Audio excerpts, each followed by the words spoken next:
Yeah. Yep, we're there. Good afternoon. We're going to get started. It's 2:01, 1:01, whatever the clock says up here.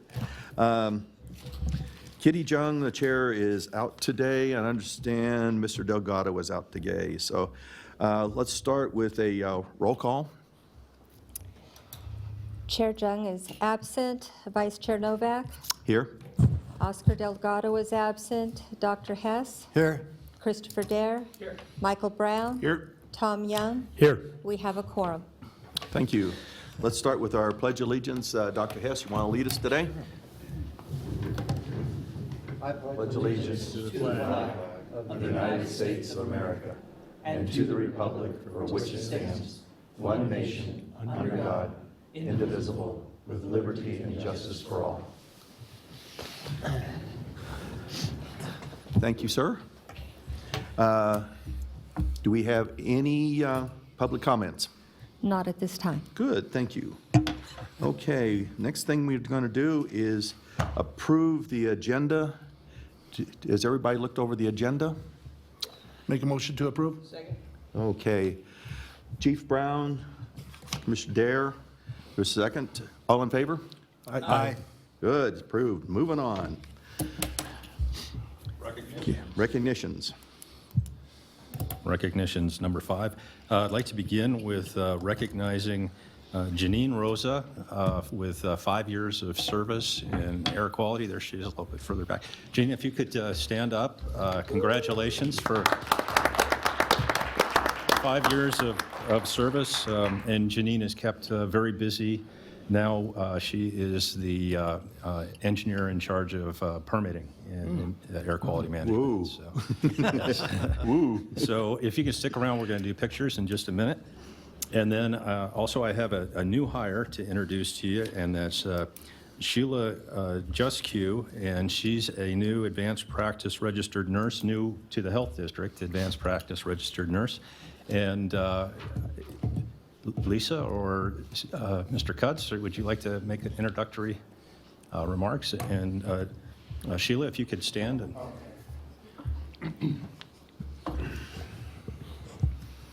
Good afternoon. For the record, Steve Cutts. Just wanted to take a moment to introduce Sheila Juskew, who is our new advanced practice registered nurse in our sexual health program. Sheila is coming to us from the Minute Clinic at CVS. She is a native New Yorker and relocated to Nevada 18 years ago. And she has been a nurse practitioner for 24 years. And we're very excited to have her join our team and help us implement a new clinic model in sexual health. So we welcome Sheila. Good. Want to get a picture? Yeah, let's get pictures.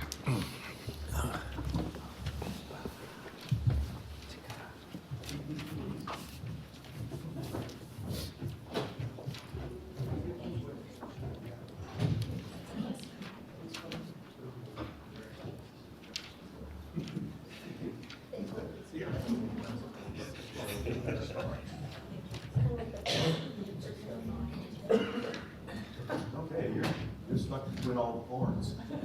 Okay, man, flex. Suck it in. On 3, 1, 2, 3. And one more. 1, 2, 3. Great. Yeah. 5 years, huh? Yep. Congratulations to you. Keep it up. Only 45 more years. Welcome. On 3, 1, 2, 3. And one more. 1, 2, 3. Great. Thank you. Good, thank you. Yeah. The flash is working. What? Yeah, that's it.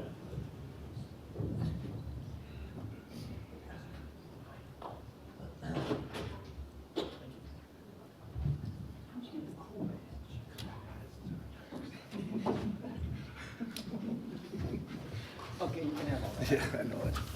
Comes too much responsibility. Yeah, exactly. Okay, back to the fun. Next thing, we have the consent agenda. I assume everybody has looked over this. Is there anything that we want to manage differently individually on the consent agenda? If not, I'll take a motion. I move to approve the consent. Okay. Second? Yes, sir? I'll second it. Seconded, good. We have a main motion approved by Kenneth Dyer and Dr. Hess, second. Good, moving right along. We have a public hearing. Oh, I'm sorry. And we need to vote on that. All in favor? Aye. Opposed? Carries. Okay, we have a public hearing on the proposed revisions of the, I thought that was under consent. I'm sorry, thank you. We do, I'm sorry, it's my fault. Inter-Hospital Coordinating Council Presentation of Accomplishments. Mr. Taylor.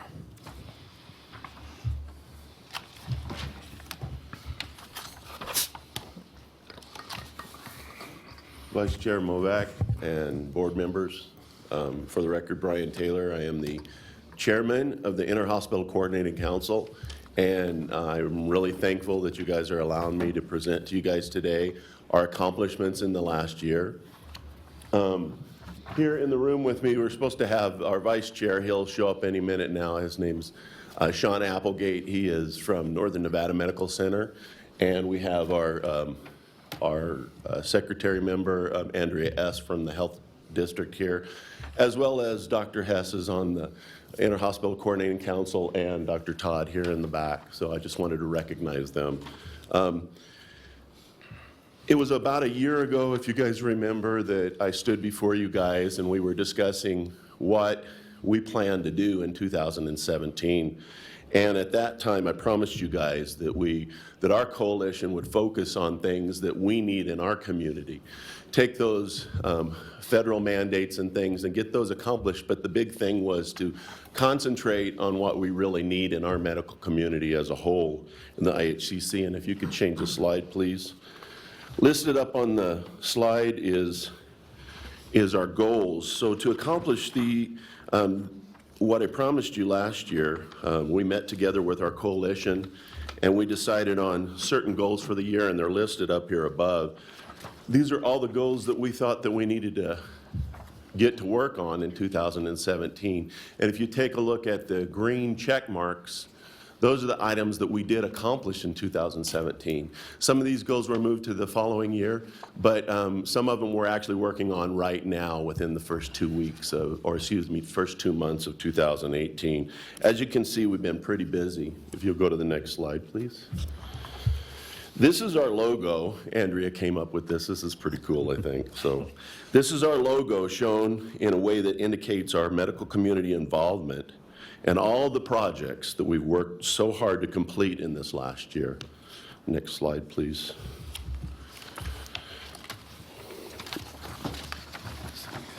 Okay, we've conducted over 15 exercises. You guys understand that exercises take a lot of efforts. These exercises in 2017 involve anything from tabletops, where everybody gets together and discusses things on, in a mock scenario on a table and says what they would do, all the way to full-scale exercise when we actually conduct those items and play through those things.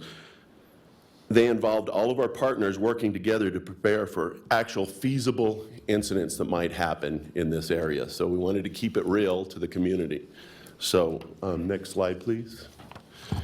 These are trainings we've done as a coalition. You see it's a pretty good list here. Many of these trainings were requested and decided on by our members because they were needed and useful. Again, with the adage that what is useful to our community is what we wanted to produce as a coalition. Because of the IHCC's continued focus on the plans that are meaningful and useful to the actual boots on the ground, the people who do the work out there in the field, our federal partners have taken notice. People at the federal government have taken notice, and they've designated many members of our coalition as subject matter experts in a lot of areas, and we've been consulted by other forming coalitions in the nation to help them. Our coalition has been called upon to present at national conferences on coalition preparedness and our response models. And the IHCC was featured in the Assistant Secretary for Preparedness and Response Trade Journal as a best practice. So we were recognized nationally and published in that journal as a best practice. Next slide, please. So, where are we headed in 2018? We haven't changed our focus. At your last meeting, Christina Conti presented in depth to you on planning guidelines in the gap analysis program that we put into place as a tool. We're using this tool to strategically identify what our coalition feels we need to work on in the future, what we think we need to work on in the future. We've used a better tool to try to come up with that. And as a matter of fact, the way that we implemented that tool was even different than the federal government published that tool out to be. We made it even more individual to our community, and our federal partners have asked, how did you do that, and can we also use that as a model for other communities to make it more regionally specific. I'd like to take just a moment to mention one project that we're in the works of right now among other projects for this next year. Brittany Dayton and the IHCC, you guys familiar with Brittany? She works with Christina. We're currently working on a project. We have one of the best mass casualty incident plans in the nation. I can tell you, having presented multiple times after the air race incident, I have seen a lot of plans, mass casualty incident plans in the nation, and we are one of the best in the nation, I can tell you this. But Brittany recognized that while this is a very good plan for small and even medium-sized disasters, this plan may not be resilient enough for a huge catastrophic event producing 250 or more patients.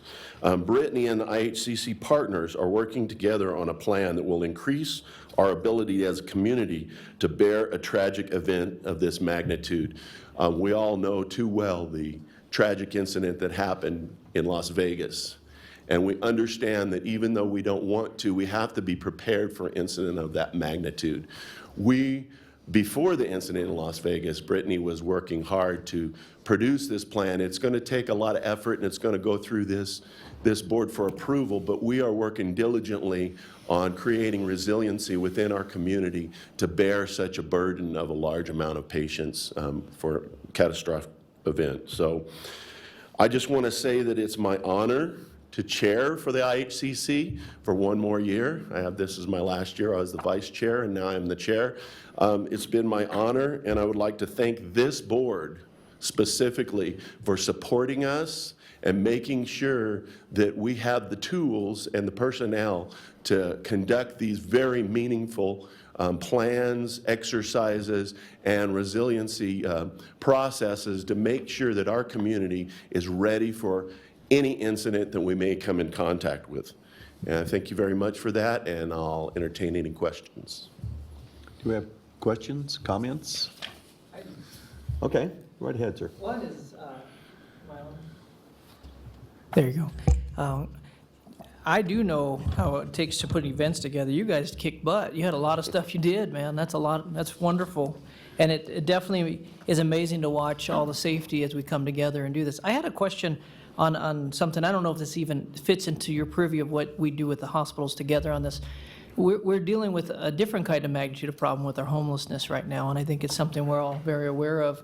And one of the pieces of information that I think could help us is some of what the hospitals are dealing with and seeing as a collaborative effort. Now, you guys, I know, deal with catastrophes and things like that, so maybe this isn't the right conversation. Maybe there's another route to go, but it sounds like if the hospitals are together, that kind of information might really help us right now as we're trying to make some major decisions on how to walk forward of just how much homelessness are you dealing with, those kind of things. Do you guys ever do stuff like that, or is that not in what you guys do? It's not usually in what we do, but we do what's right for the community and what is needed in the community. So to present that to our leadership or our group in a meeting absolutely can be approached, And Andrea, we'll make sure we get that. Oh, great, Sean showed up, I'm sorry. This is Sean, our vice chair, and he'll be the next chair. Next year, you'll be hearing from him. But we'll try to present that to our group and see if there's anything that we can help with on that. We have lots of partners outstretched from the hospitals to skilled nursing facilities to dialysis centers to a lot of community partners. So maybe we can help, at least advise in that situation. And that's the point I make. We're making decisions, and our cities are coming together, and our county and everybody.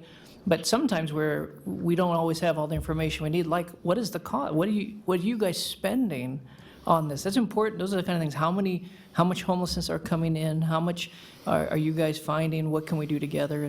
And any information you have probably is very helpful. Well, we have the right group together, and if we don't have the right group together, we can put a group together that would maybe address those issues, or at least glean the information that you guys are requesting. If you could just meet with Andrea later, or even Dr. Hess, who's on the committee, or on the coalition, if you can just bring those specific questions, we're happy to bring them up in our meeting. Thank you. This is the meeting that we always start out our meeting in the IHCC with. This is the meeting that everybody wants to come to, not the one that everybody has to come to. So we enjoy that, and we have great collaborative efforts that happen in there. Maybe we can help. Thank you.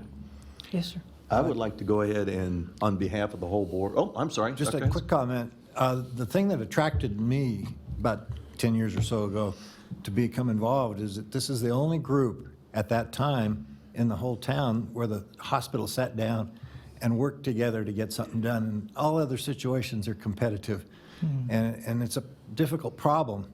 And I don't know that I have the answer as to why it works so well, but it does. And all the hospitals are represented and are actively involved. It sounds like you're kind of on the way to getting there if you've got that group together. That would be great. Yeah. I just want to thank the whole group and the council and all the people that put in lots of volunteer hours to step on here, because I doubt if your pay is real big, it's probably about the same as ours. But I don't get paid to be chair at all. I get nothing. Neither so. do I, but, so it's approximately the same. I get about twice as much as you. Yeah, good, good. No, you have done an amazing job.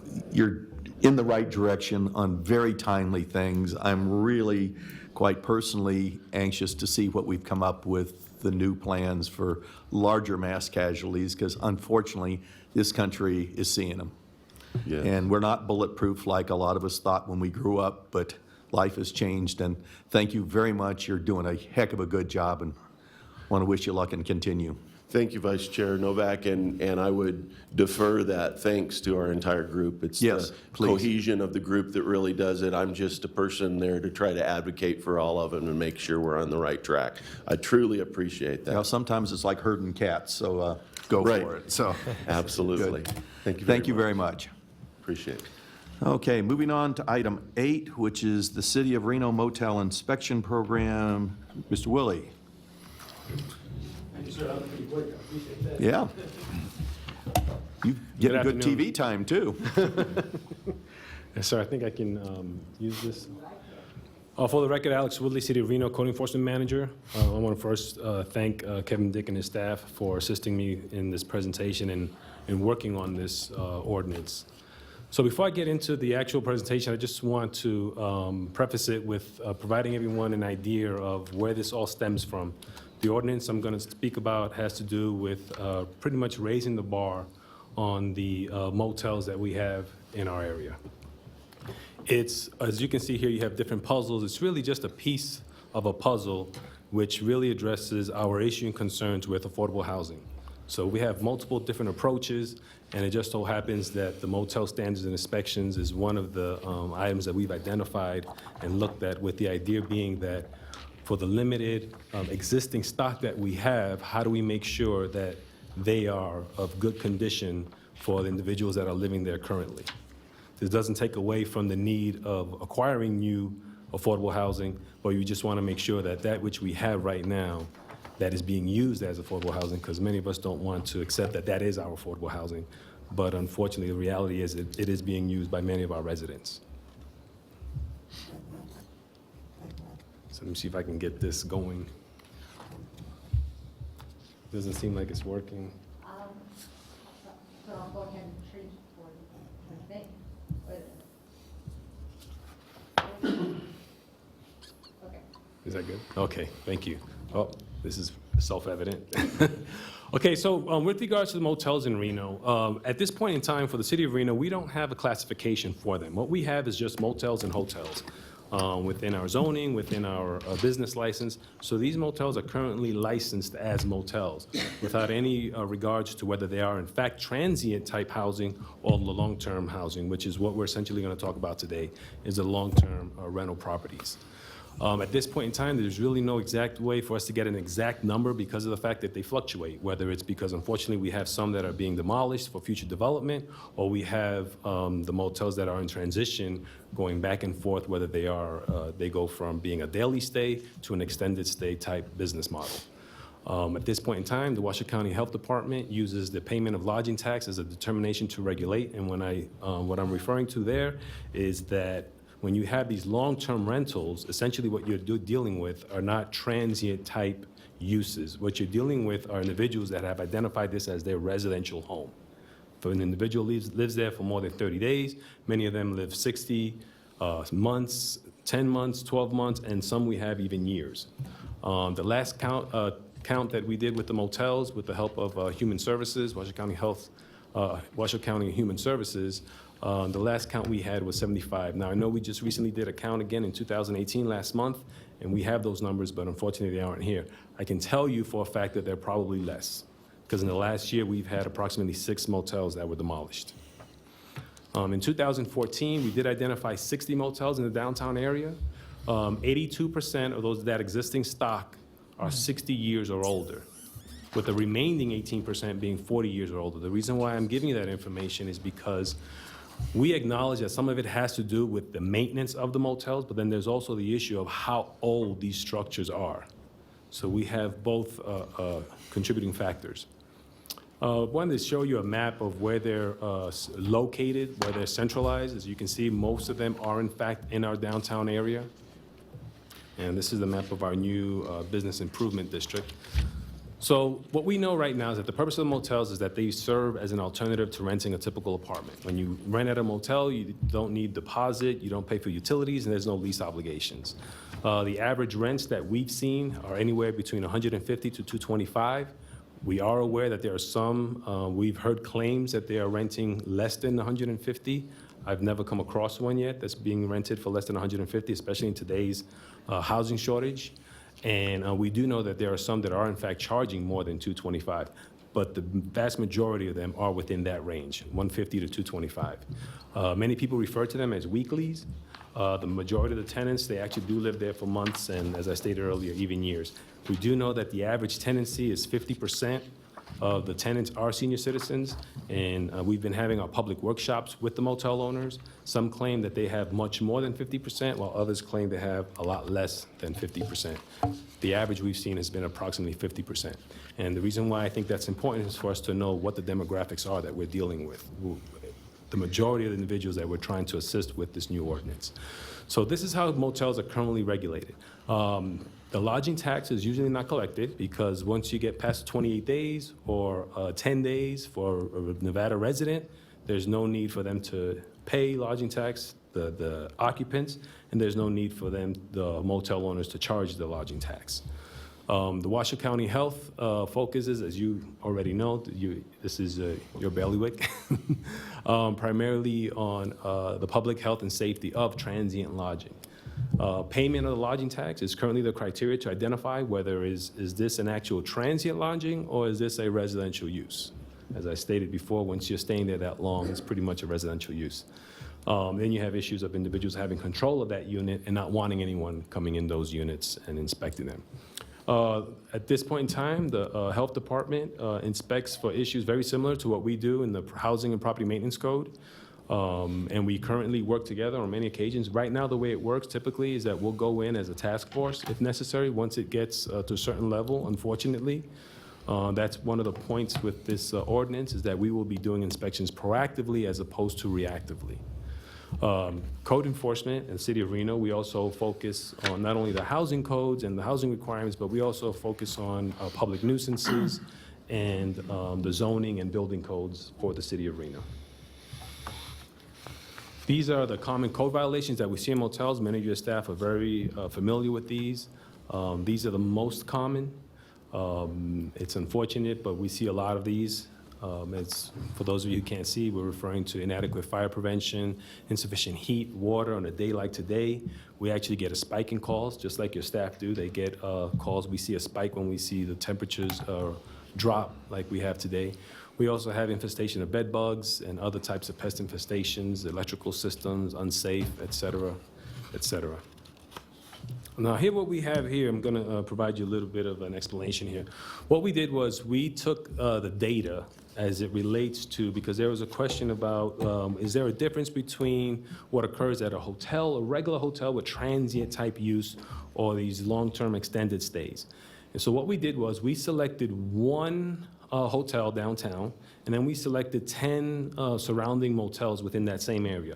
As you'll see in this chart, the one hotel has 1,700 rooms, whereas these 10 motels have 816 rooms.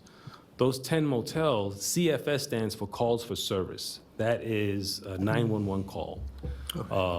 So you see there 2,600 calls for service. This was all within a 12-month period for the 10 sampled motels with only 800 units, but yet the hotel, keep in mind that this hotel was actually one of the casinos. We intentionally didn't identify who they were, but when you take into consideration that there's a 24-hour use in a casino, I mean, we're talking about bars, nightclubs, gambling, et cetera. So when you take that also into consideration and you realize that there's 800 calls for service in comparison to 2,600 calls for service, that gives you an idea of what's going on that property.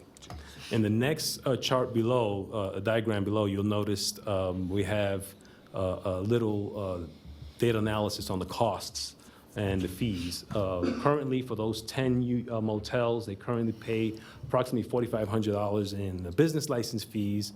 But if you were to calculate the calls for service based on the average cost that we have, that we use typically for when we apply for a grant, federal grants, we've identified the cost for service is typically about $150, and that's a simple call for service. That considers the officer's time, dispatch time, administrative costs, and overhead costs. $150 per call, you're looking at a total of $400,000 worth of services. Now, the intent is not to say that we don't want to give them the service, but more to give an idea of what's occurring for those who have no idea of what's occurring at these properties. Here is a sample of one motel that we inspected with 36 units. This particular motel, we identified 133 code violations. Eventually, this motel currently is shut down, is closed. But as you can see here, we had really significant issues like open junction boxes. We had a situation where the management didn't even have keys to the rooms. Missing smoke detectors, permanent use of extension cords, stairs missing railings, deteriorated door frames, windows cracked, evidence of unlawful cooking appliances within the rooms. You have an idea. This is just to give you just a brief description of what. In this particular motel here, we had a motel owner who had their boiler went out, so they went and got two 55-gallon drums of kerosene and what we call jimmy rigged some metal piping you see there, copper piping, about 15 feet away to feed the water heater. I don't think I have to tell anyone how dangerous this is. Does that work? It was working. Well, actually, it was working for a moment, and that's why we got involved. And actually, your staff was out at this location with code enforcement, the fire department, and the Reno Police Department. It's unfortunate, but this is the type of conditions that we see. I could fill this with hundreds of photos, but on the toilet, for those of you who can't see, it says, "Do not use, or you will be asked to leave." So I don't know what alternative they were providing the tenants, but that's unacceptable. And then as you can see, the electrical, sometimes individuals will claim that, it's the tenants that are creating the situations, but I feel pretty confident that a tenant didn't work on that little junction box like that with the breaker instead of an actual switch. And then, as many of you already know, the bed bug infestations and then the improper waste storage and significant issues we have with that. So what we're proposing in this ordinance is for the motel owners to identify what is their business model. Are you a transient rental property with all the related requirements specific to payment of the lodging tax, acquiring a health permit, being subject to the health department's regulations and inspections that go along with the permit? Or do you want to operate as a non-transient housing rental property with all the requirements of our motel inspection program? So what we're doing is we're requiring them to fit into one or the other. So the proposed new ordinance, what it will have is, besides the classification of the business license, it will be an annual inspection by code enforcement officers of every unit and the exterior of the property as well, as it relates to zoning code requirements, building code requirements, nuisance codes, and other codes we have within the city of Reno. Our intent is to tie it with their annual business license. In other words, if they don't get their annual inspection, then we will have the ability to hold back the renewal of their business license and all related fines and fees that go along with that. So it would be in their best interest to pay their fees on time, which would be part of acquiring the annual inspections. Another requirement we will have is to require clean linen weekly. As far as the discussion of whether or not they would be providing actual maid service, we understand that some individuals have some possession or possessiveness with their rooms and don't want people in there, so we're okay with that. So the requirement is that they have, for whatever number of rooms they have, that they have that amount of clean linen available in their manager's office at the location, so that any tenant has the ability to walk down and receive that clean set of linen for their room. The idea is that if you're going to provide the bed, then you're going to provide the clean bedding. And we're not going to force the tenants if they wish to not do it weekly or bi-weekly or whenever they decide, but we require at least once a week that they have the ability to get that clean set of linen. Crime prevention through environmental design review from our motel improvement team. That's our Reno Police Department. And many of you are aware of how that works. It's pretty much how to make your property a hard target from crime, sufficient lighting, ensure there's not too much overgrown vegetation, et cetera. And then also we have created a crime-free motel certification, which is required every 2 years. We had our first class last month, and it's free. We give it for free. And it's 8 hours of training, and it's required for all motel owners and all motel managers. Another requirement we have is for them to have an on-site manager available 24 hours a day. We don't expect the individual to be there each and every time, but they must have an individual identified, so when we have an event and we go out there, if it's 2 o'clock in the morning and a police officer shows up, that we have an individual on file that we have the ability to communicate with. We need someone to be there to state whether or not an individual needs to be trespassed off the property, whether an individual lives on that property, so on and so forth. As you can see in the previous slides with the calls for service, we do visit these locations a lot. Another requirement is work cards for the managers. At one of the public meetings I had with just the tenants, I had a meeting just with tenants to get their input, what was their concerns. And their two major concerns were, number one, please try not to make it so restrictive or require so much of the owner that it would be a burden and cost to them that they will in turn transfer to us. We are very cognizant of that because our whole intent is to assist those tenants that live there. So we're going to make sure that we are going to try very hard not to create a situation where we're going to require hundreds of thousands of dollars in investments that a business owner is going to say, well, I'm going to transfer it over to the end user. And their second most important concern was we have too many managers that are, for lack of a better term, shady individuals, have access to my room, have access to my mail. They're doing very bad things on the properties. I do know from our experience many years ago when we had the MIT motel interdiction team that we did have a motel where we actually arrested the manager for dealing drugs to the tenants. So that's not something that's strange to us. So that's why I came up with the requirement of work cards for managers. And I haven't received any pushback from any of the owners. I explained it to them. I said, don't you want to know exactly who that person is that you're making the property manager of your business? And they seem to like that idea, because I told them, you might be thinking you're hiring John, and it turns out it's Michael. You know, that's why you want to get this work card and get these fingerprints. So the idea is that proactive inspections will prevent the increased problems on site and ensure properties are properly maintained, once again, so that we're not being reactive, but rather proactive. Some additional considerations have been kitchens in each room, or kitchenettes, and then also laundry facilities. One of the, with regards to the laundry facilities, that was one of the reasons why I came up with the linen service. In the ordinance, we are going to provide the ability to do either or. Provide laundry facilities, so that way if you don't want to deal with the linen, at least you have a laundromat on site, some washing machines and dryers, that your tenants can actually go in and do their laundry, which we like that idea. We know that there's a significant investment to do that, but I've also heard from hotel owners that some prefer that. They say, I'd rather not have to deal with anyone's dirty laundry or dirty sheets, you know, into the office. I'd rather just dedicate a room to be a laundromat, and they can go in and do their own laundry and take care of their own sheets.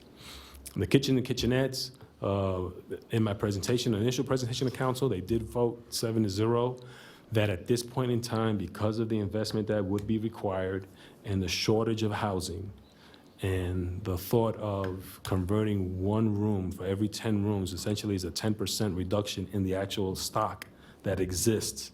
Considering all those things, they weren't comfortable at this point in time to give me direction to move forward with that. So we're still having those discussions, but at this point in time, it's not physically in the actual ordinance. We will be pursuing, following up with the council to see if they still feel the same way. I want to apologize for a typo that I have here. I used a previous presentation. It still has council in there. I apologize for that, no disrespect. But today, my recommendation and request by the board is to first accept the presentation, provide me with any guidance, input, or any suggestions that you may have, and also, City of Reno, we request that you approve for your staff, health district staff, to continue working with us, because even if we take over the extended stay motels, we do know that your staff have an expertise that we appreciate and that we need, and we work with them almost every day. So we don't want to lose that collaborative effort. Thank you. Thank you. Any questions, comments? Just a quick question. I'm a little bit confused, and maybe I'm a little dense or something, but I'm still not sure between the transient rental property and the non-transient rental property, which is the traditional motel where tourists come and stay for a night or two? So a traditional motel where an individual stays a night or two is a transitional motel. It's where you have this transients. You have individuals that are staying 1 or 2 days, and you have this bed that's getting a bunch of different people from all walks of life using the same bed. Okay. It's a much higher risk for the community as a whole. Whereas the non-transient, the extended stays, that's where we have individuals that are staying there. And essentially what happened was in the 80s, when the motels weren't getting the business, they, on their own, identified a new business model. Say, we can't compete with the casinos or these other hotels. You know, you can stay there on a weekday for $29.99 or $39.99. So our new business model is going to be the extended stay. Get that permanent income that comes in on a consistent basis. Thank you. Councilor Dyer? Yes, this is laid out very well, and I actually will take this even to our council. We have some different things that are obviously going on in Sparks that have some similarities. My concern, though, and you hit it on the head, of any implementation of this potentially could push people into more homelessness, which we can't have. And so my question is what's the bridge here? What's the timing? How's that working? Because I mean, even in those 10 motels alone, if half of them decide I'm not doing this, you can't shut them down. You can't. What's the teeth in it? How do we implement this? I mean, coming alongside them, we obviously don't want people.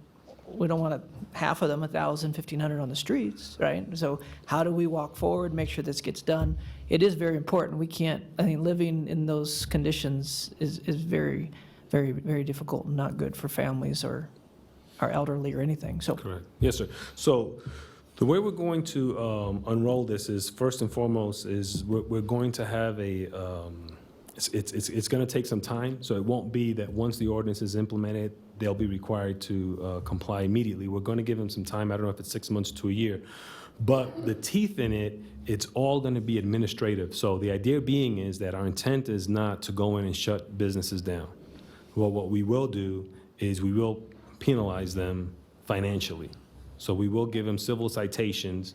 We will, if and when necessary, place liens on the property if it gets that far, because we do have that approach. We also have the ability to address it through the business license as well. But I can assure you without a doubt that what we will do is ensure that whatever negative impact we provide to those owners are not distributed or passed along to the tenants. Because we do know, even today, when we have situations where we have to condemn a room, we take the steps necessary to ensure that that individual is not on the street. And that's on a no heat type situation. So this is going to take a lot longer. This is not an immediate requirement. So we're going to make sure, and we've had, I've had 6 different meetings with motel owners already, 2 of which were the public workshops open to the public, and tonight is the last one. So I've been in constant contact with them. I think. So how did that go? How are they responding? So they're pushing back. I do not see anyone saying definitively that they are not going to do it. They do push back. They, as many industries, they don't want to be regulated. They haven't been regulated. We don't have anything regulating this specific industry. But I feel comfortable that they understand what's requested of them, because they have said it themselves that we're all for cleaning up the properties. We agree. We know that some, obviously you never have the individual that's the bad apple that says, I'm the bad apple. They always say, we are here because we do a good job. It's the other individuals. But they agree. They say that, yeah, something has to happen, has to be done. They're really against the kitchens and kitchenettes. And that seems to be their biggest concern, is the kitchen and kitchenettes, because of the cost associated with that. But they do understand. And quite frankly, we could right now, all the laws that exist right now, we could go in there today and just issue them a citation for each and every violation that they have. The only difference with this ordinance is that we're making it a proactive ordinance, and we're requiring it and mandating it once a year. So we'll be doing the same thing, and we'll be keeping that in mind, because ultimately, this is all for the tenants. Good job. I'm follow up to this, these other discussions here too. I think the health department is, it's our duty to provide a healthy environment for all citizens and things too. And then you get the dilemma of forcing these guys to close their establishments because it's, difficult to comply with these things. And I can imagine that a lot of these properties would be very, very easy to come up with hundreds of thousands of dollars to improve them because they're in such bad shape and have been. But I was kind of a little shocked. It seems to me that $200 a month or week or so, whatever that range you gave in terms of the cost was actually pretty high. These things are probably 300 square feet each or something like that. I haven't been in too many old hotels like that and things too. But I've been going, that's a lot of money, and pretty soon. The normal rental business, I imagine if somebody could come up with some money to do the deposits and things like that, and they could probably, for the same square footage, do, less than this and actually be cost effective. It brings back the whole homelessness situation where these people can't come up with a month's rent and things there too. So I think I'm certainly in agreement that we really need to work with these owners to try to improve the properties, but at the same time, keep in mind that driving them out to live under a rock by the river is, an alternative. And it's a thing society-wise we have to address at this point too. And I do applaud you from having some sensitivity to the cost of these things. But I also kind of wonder about, that $800 a month. Just seems like from a business point of view, maybe that's a pretty good return. A couple bucks a square foot. Commercial properties going for $1.25 a month or so, and these things are going for higher than that. But I'm sure they have lots of other problems too. So, I think in the health department we need to be concerning with this, but we also have to look at the big picture. Thank you, sir. Any other questions, Mr. Health Officer? Yeah, thank you. Thank you. I just wanted to take a moment. We can't take action on this item because it's a presentation, but I wanted to assure the board that we'll continue to work closely with Mr. Woodley and the city of Reno. Mr. Woodley's been a great partner for the health district since well before I even joined the health district. And I also wanted to acknowledge Mr. Woodley as the Truckee Meadows Healthy Communities Steering Committee member representing the city of Reno. So we'll continue to work with him, and I wanted to thank you, Alex, for being here today and working with us. Thank you, sir. I have one more question. Actually, it's for you, Kevin Dick. What is our role? You say we walk hand in hand. I don't know that I really understand what we do in coming into that. I've heard rumors of things and sparks of what we thought you might have should have done as a health department, but I don't even know what exactly, do we have actually people who go in and help monitor this, and where our lines stop, where do the cities begin? And the way we work together is we coordinate closely, and if there's a property that the city of Reno is concerned about and is working to address, they'll let us know, and we'll work together, and we'll go in with a combined task force to work on inspecting that property. I think that the rub comes in this issue where we have a property that we don't have any regulatory authority over because it's not that transient lodging. And so the way we intend to work with the city of Reno on this is to help in training their inspectors, providing our expertise on what the public health issues are and how they can rectify those using their code enforcement authorities. And feel free to chime in. If I can add, and I can add too, sir. So this is, and it actually works really great because here's the situation. Neither agency, Reno or the health department, refuses any complaints. So regardless of the status of the property, when the health department staff get a complaint, they go out, they respond. They include us, and then, and share the information that, this isn't a transient, this is really a residential, but we're going in response to this complaint. Do you guys want to come along? And we do, and it works both ways, whether it's a hotel that is a transient or a motel that is overnight, and we include them. So our intent is that we always accept each and every complaint that comes in, and then we go and we take the lead, depending on whether, if it is in fact a transient, then the health department will take the lead, or if it's more of a residential because they're extended stay people there, then we take the lead, but we work together. Will this give, I'm sorry, just one final, would this give us any more teeth, having some definition to this once they do this ordinance? Does this give us a little bit more of a clear picture of what we can walk into, or is this, we're still in that same situation? I don't think it provides us with any more teeth, but it provides a proactive program from the city of Reno that's filling that gap where we are not the regulator for those facilities. That's perfect. Thank you. Yes, sir. Thank you. Is the intent of this kind of to settle better definitions of who is who and who's what, where our roles are a little bit more defined now? From everything I've found, we work together very often on task force, and along with the fire department and the police department, everybody comes in at one big visit. Hi, guys, we're here. So I think that's great, but to define it a little bit better for everybody's sake, I think that's great. So thank you very much. Good luck. This is an interesting problem. Thank you. Good. Next item on the thing, number 9, is a public hearing. Ms. Albee.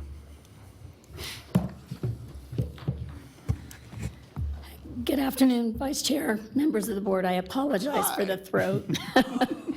It gets cold and this happens. So Charlene Albee, Director of the Air Quality Management Division. The item before you today is the final step in the adoption of the proposed regulations to remove the requirement for Phase 2 vapor recovery on gasoline dispensing facilities. These regulations were actually previously adopted by you in the process of putting together the submittal to EPA. It was discovered that they were only published twice in the newspaper and did require 3 times. So we have gone back, we did the 3 times publication, re-offered the workshops, had no public comment. You adopted the business impact statement last month, and so this is the final step for the regulations. So we have not changed anything since the previous adoption, so I'm available if you have any questions. Okay. Ms. Amber, do we need to reapprove this? Since it's same information, we've already acted on it once. You do. You do Okay. need to reapprove it. Okay. Is there any public comment? Okay. Okay. We have one public comment. Ms. Brandhorst?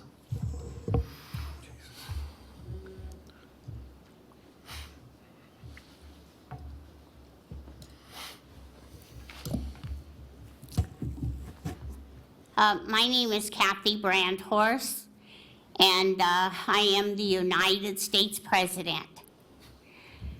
I just wanted to let you know the problem is not going to go away. You seem to be throwing it out and saying it's not going to happen. Well, it looks like it because you're not looking at the problem in itself. We have had a rapist on our property, and the rapist is still there on the property. Ms. Brandhurst? Yeah. This item is adoption of proposed revisions to the regulations governing air quality, and your comments need to be limited to that item. The air quality. Well, I think the rapist needs to stay off of our property, for one. I mean, that creates a great big problem. The air quality is also destroyed because of people siphoning gasoline off of, out of automobiles and trucks.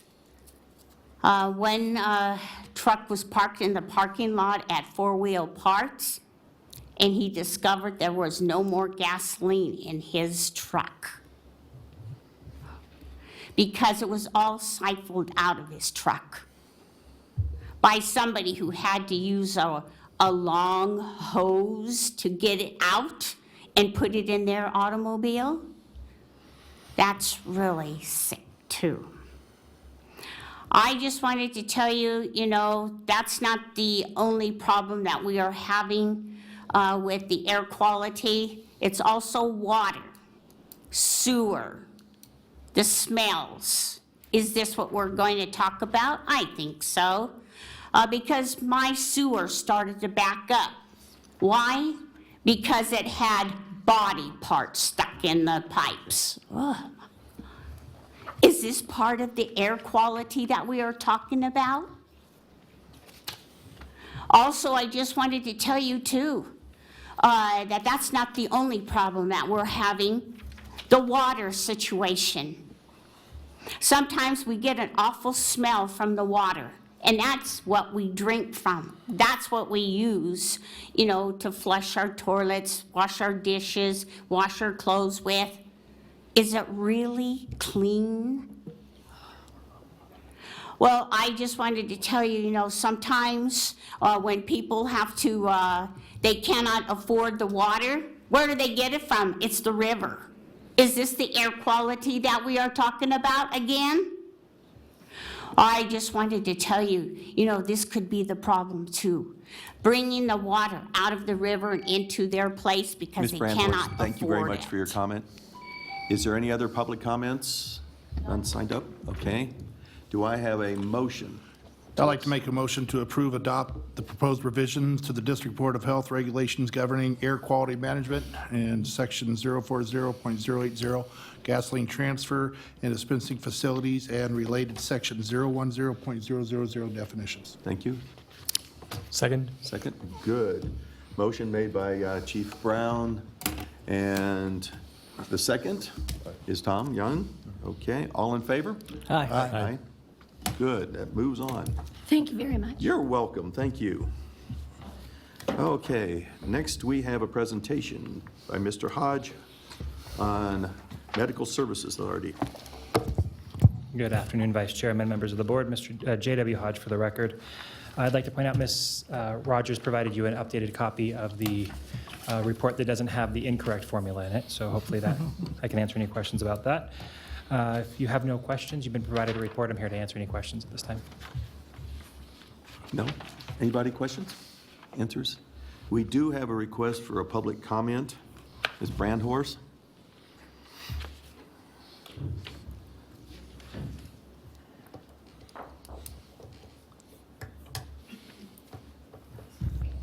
And would you please keep your comment relevant to the Medical Service Authority, please? Okay.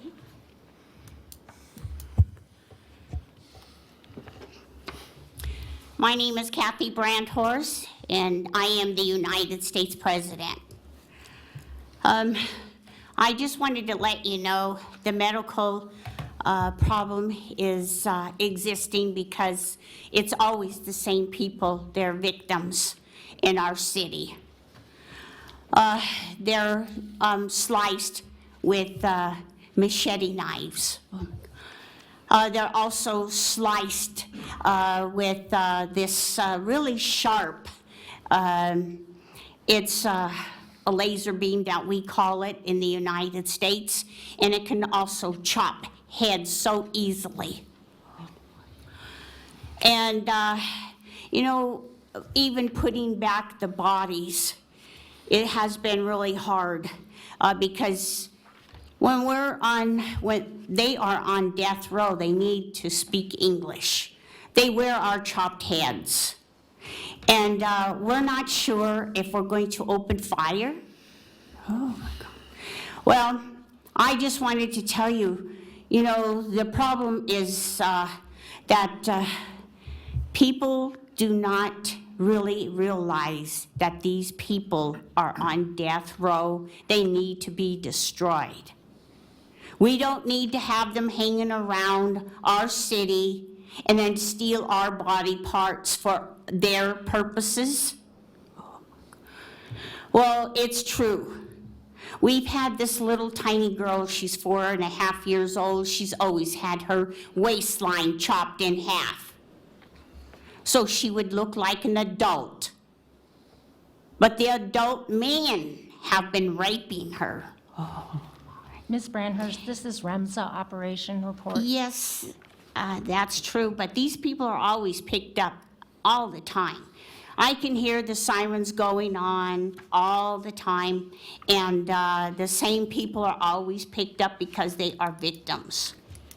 These victims are little small children that I am talking about, and they don't have a chance with adults. You abuse them. You sexually abuse them. You whip them. You put bullet holes in them. You don't know what it's like to be a victim because they saw somebody shoot a U.S. military man down. They know who you are. They know that you shot this U.S. military man down. But you're not going to give up, are you? Thank you very much. Okay. Do we have a motion to accept the report from REMSA, please? I move we accept the report from REMSA. I second that. Second. Dr. Hess made the motion. Mr. Dyer seconded. All in favor? Aye. Aye. Good. Anything else for us? Just briefly on item B for us, I'd like to extend a thank you from us and our other regional partners to Chief Brown for organizing a trip to Las Vegas where we could see their communication center and how things are operating in Las Vegas. It gave us a great perspective on some opportunities we have in the future. I know that Mr. Dow, as well as the other regional fire chiefs, have meetings scheduled in the next couple of weeks to continue the conversation about dispatch and how we can communicate better and other issues in the area. So thank you for that opportunity, and hopefully we can have more. Good. Thank you. Thank you very much. Okay. Presentation and possible acceptance of the semi-annual report on the progress of the strategic plan. Ms. Peters. Hi. Good afternoon, Katrina Peters for the record. I'm here today to provide a brief update on our progress so far in implementing our fiscal year 18 strategic plan. So as you all will recall, we did some slight revisions based on our November retreat, and so the updates that I'm here to give to you today reflect some slight changes in those initiatives. We're currently halfway through the fiscal year, so the information I'm going to be sharing today is reflective of what we did in that first half of the year. Looking at our first priority, which is around healthy lives, 33 out of 35 of those initiatives are either on track or achieved. And to just hit on some brief highlights, the first thing I'd like to share with you is that our immunization rates are holding steady. So they're just a tiny bit shy of our target of 78%, looking at calendar year 17. And when we talk about that percent, that's in children 19 to 35 months. So we're looking at kids just before 3 years old that have hit that recommended immunization schedule. And our clinical and community health services division have been working on the immunization rates and also have been working with internal and external partners to maximize the use of enrollment assistance. And that's to help get folks enrolled in healthcare plans under the Affordable Care Act, Medicaid, if it looks like they might be eligible for Medicaid, or for the SNAP program, which is formerly known as food stamps. Next, looking at priority 2, which is around the healthy environment and keeping folks safe. 27 out of 28 of those are on track or achieved. And our big highlight here is that we received notification in December of 2017 that Washoe County will receive an ozone attainment designation. This is a really significant accomplishment, not only for public health, but also in support of economic growth in our area. That final designation will be officially published in the Federal Register in April of 2018. Looking at priority 2 and the work that's been going on in our environmental health services division, 2 out of their 12 inspection programs have implemented a risk-based standard. And of those 2 that have been fully implemented, 1 is our largest program, the food safety program. So that's been an exciting development. 4 more programs are in progress to get that risk-based standard implemented and are on track to be done by the end of the year. Environmental health services staff have also been developing quality assurance and quality control measures to reduce the fluctuation rate in inspection pass rates, and also to ensure compliance with food safety regulations. Moving on to priority 3, which is to increase that local culture of health. 22 out of 23 of those initiatives are on track or achieved. And my highlights here are really around a lot of the great work that's been going on to engage the media and the public.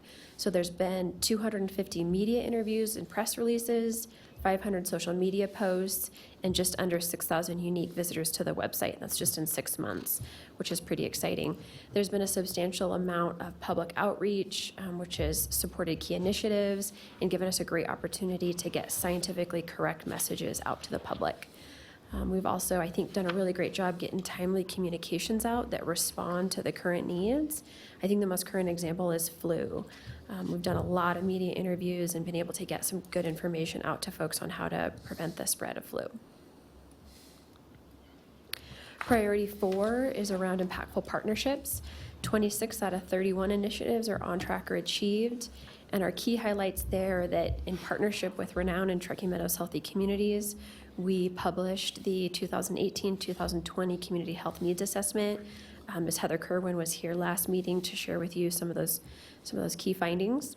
And through Truckee Meadows Healthy Communities, we conducted a remote area medical event the last weekend in September that provided 335 patients with services, and some folks received more than one, either a medical, dental, or a vision service, which is really exciting.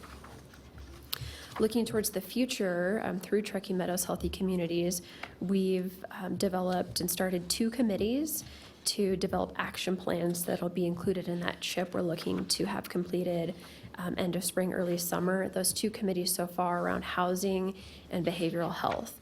There's been talk of some further committees, but right now those are the 2 that have been identified. And our last priority 5 is around financial stability. This has only 9 initiatives, but 8 out of those 9 are on track or achieved. Some of the highlights there that we've seen 2 big quality improvement projects get completed, and also continued efforts to increase state funding for public health, which we know is kind of a consistent need. Our last priority 6, around organizational capacity. 35 out of 38 of those initiatives are on track or achieved. And I think one of our exciting developments has been around increased workplace safety improvements. So we've installed 2 surveillance cameras. There's been a further expansion of badge readers to keep workspaces secure, and we've also installed 20 panic buttons, which in the event of an emergency would allow staff to get an immediate response from emergency responders. We've also continued to develop our relationship with UNR School of Community Health Sciences to increase that workplace development component. And we've continued to pursue accreditation. So we've got about a third of our documents gathered and ready to submit. While it's outside of the scope of my 6-month report, last week, Felisa Hillard and I did attend a training in Washington, D.C. to prepare us for submitting documents and get some more information on what that process looks like. So we've continued to further those efforts. And I'm here to answer any questions you have. Questions, comments? Move to accept the report? I have one. I have a question. I'm sorry. It's okay, you keep looking that way, I'm over here. I know. Not a mistake. I get how it's going. So I had the opportunity to go to RAM, and you guys, as a staff, it was awesome. They had everybody there. The problem is, I think we have to find ways to get everybody in there, though. 335, I mean, every person we help is valuable, and so that I'm not belittling any numbers, but knowing how many people out there that needed help that did not come. And so my question is, I mean, hopefully we're doing this again, and this is a continuation, a growing thing, but do we have any ideas of how to get this out where people can come? Can we figure out how to bus people in? Can we, and this might be directed more at you, Mr. Dick, I'm not sure, but I know that it's just such an important thing, and I know our community has needs, so that's not, the question isn't that we're not fulfilling a need, so somehow the bridge of really getting that there. And why don't I respond to that? We're currently working with, through Truckee Meadows Healthy Communities, on developing a community health improvement plan moving forward. And so the RAM event was something that we did through Truckee Meadows Healthy Communities. And we're exploring how we want to proceed in the future with how that fits into the priorities. And some of the discussion is around whether the RAM model is appropriate for us to get the best benefit for our community versus more rural locations perhaps that they go to, those types of things. There were a lot of constraints around how the services had to be delivered and not collecting information from the patients that were being treated. So there was some apprehension even for the patients that we did see, our ability to provide referral and continuing care for those patients beyond that one event. So it's something that we actually just discussed at the last Truckee Meadows Healthy Communities meeting, and some different alternatives, and we'll be working on as we progress with the CHIP what we'll be doing in the future to try to serve those needs. That's wonderful, because as our population grows, the need will obviously just keep growing. And so, however, we can know more and more about that, because we, even as the entities we serve, we can keep this in front of our community. So, and so if there's a route we're going or a date or the things we know we're doing that we can help communicate, I know as Sparks is, I know I'd like to make sure our citizens are very aware. Thank you. Any other yes? Just a quick question here, too. I think this is a challenging group of things that you guys are trying to accomplish, and I do applaud this group for attacking that, because fortunately we have a lot of people here who like challenges, and that's that to me is great things there too. But one thing I'm not aware of the one fiscal stability issue that we didn't achieve. And what was that one? This is 8 out of 9 are on track for the fiscal achievements and things too. Where were you a little short?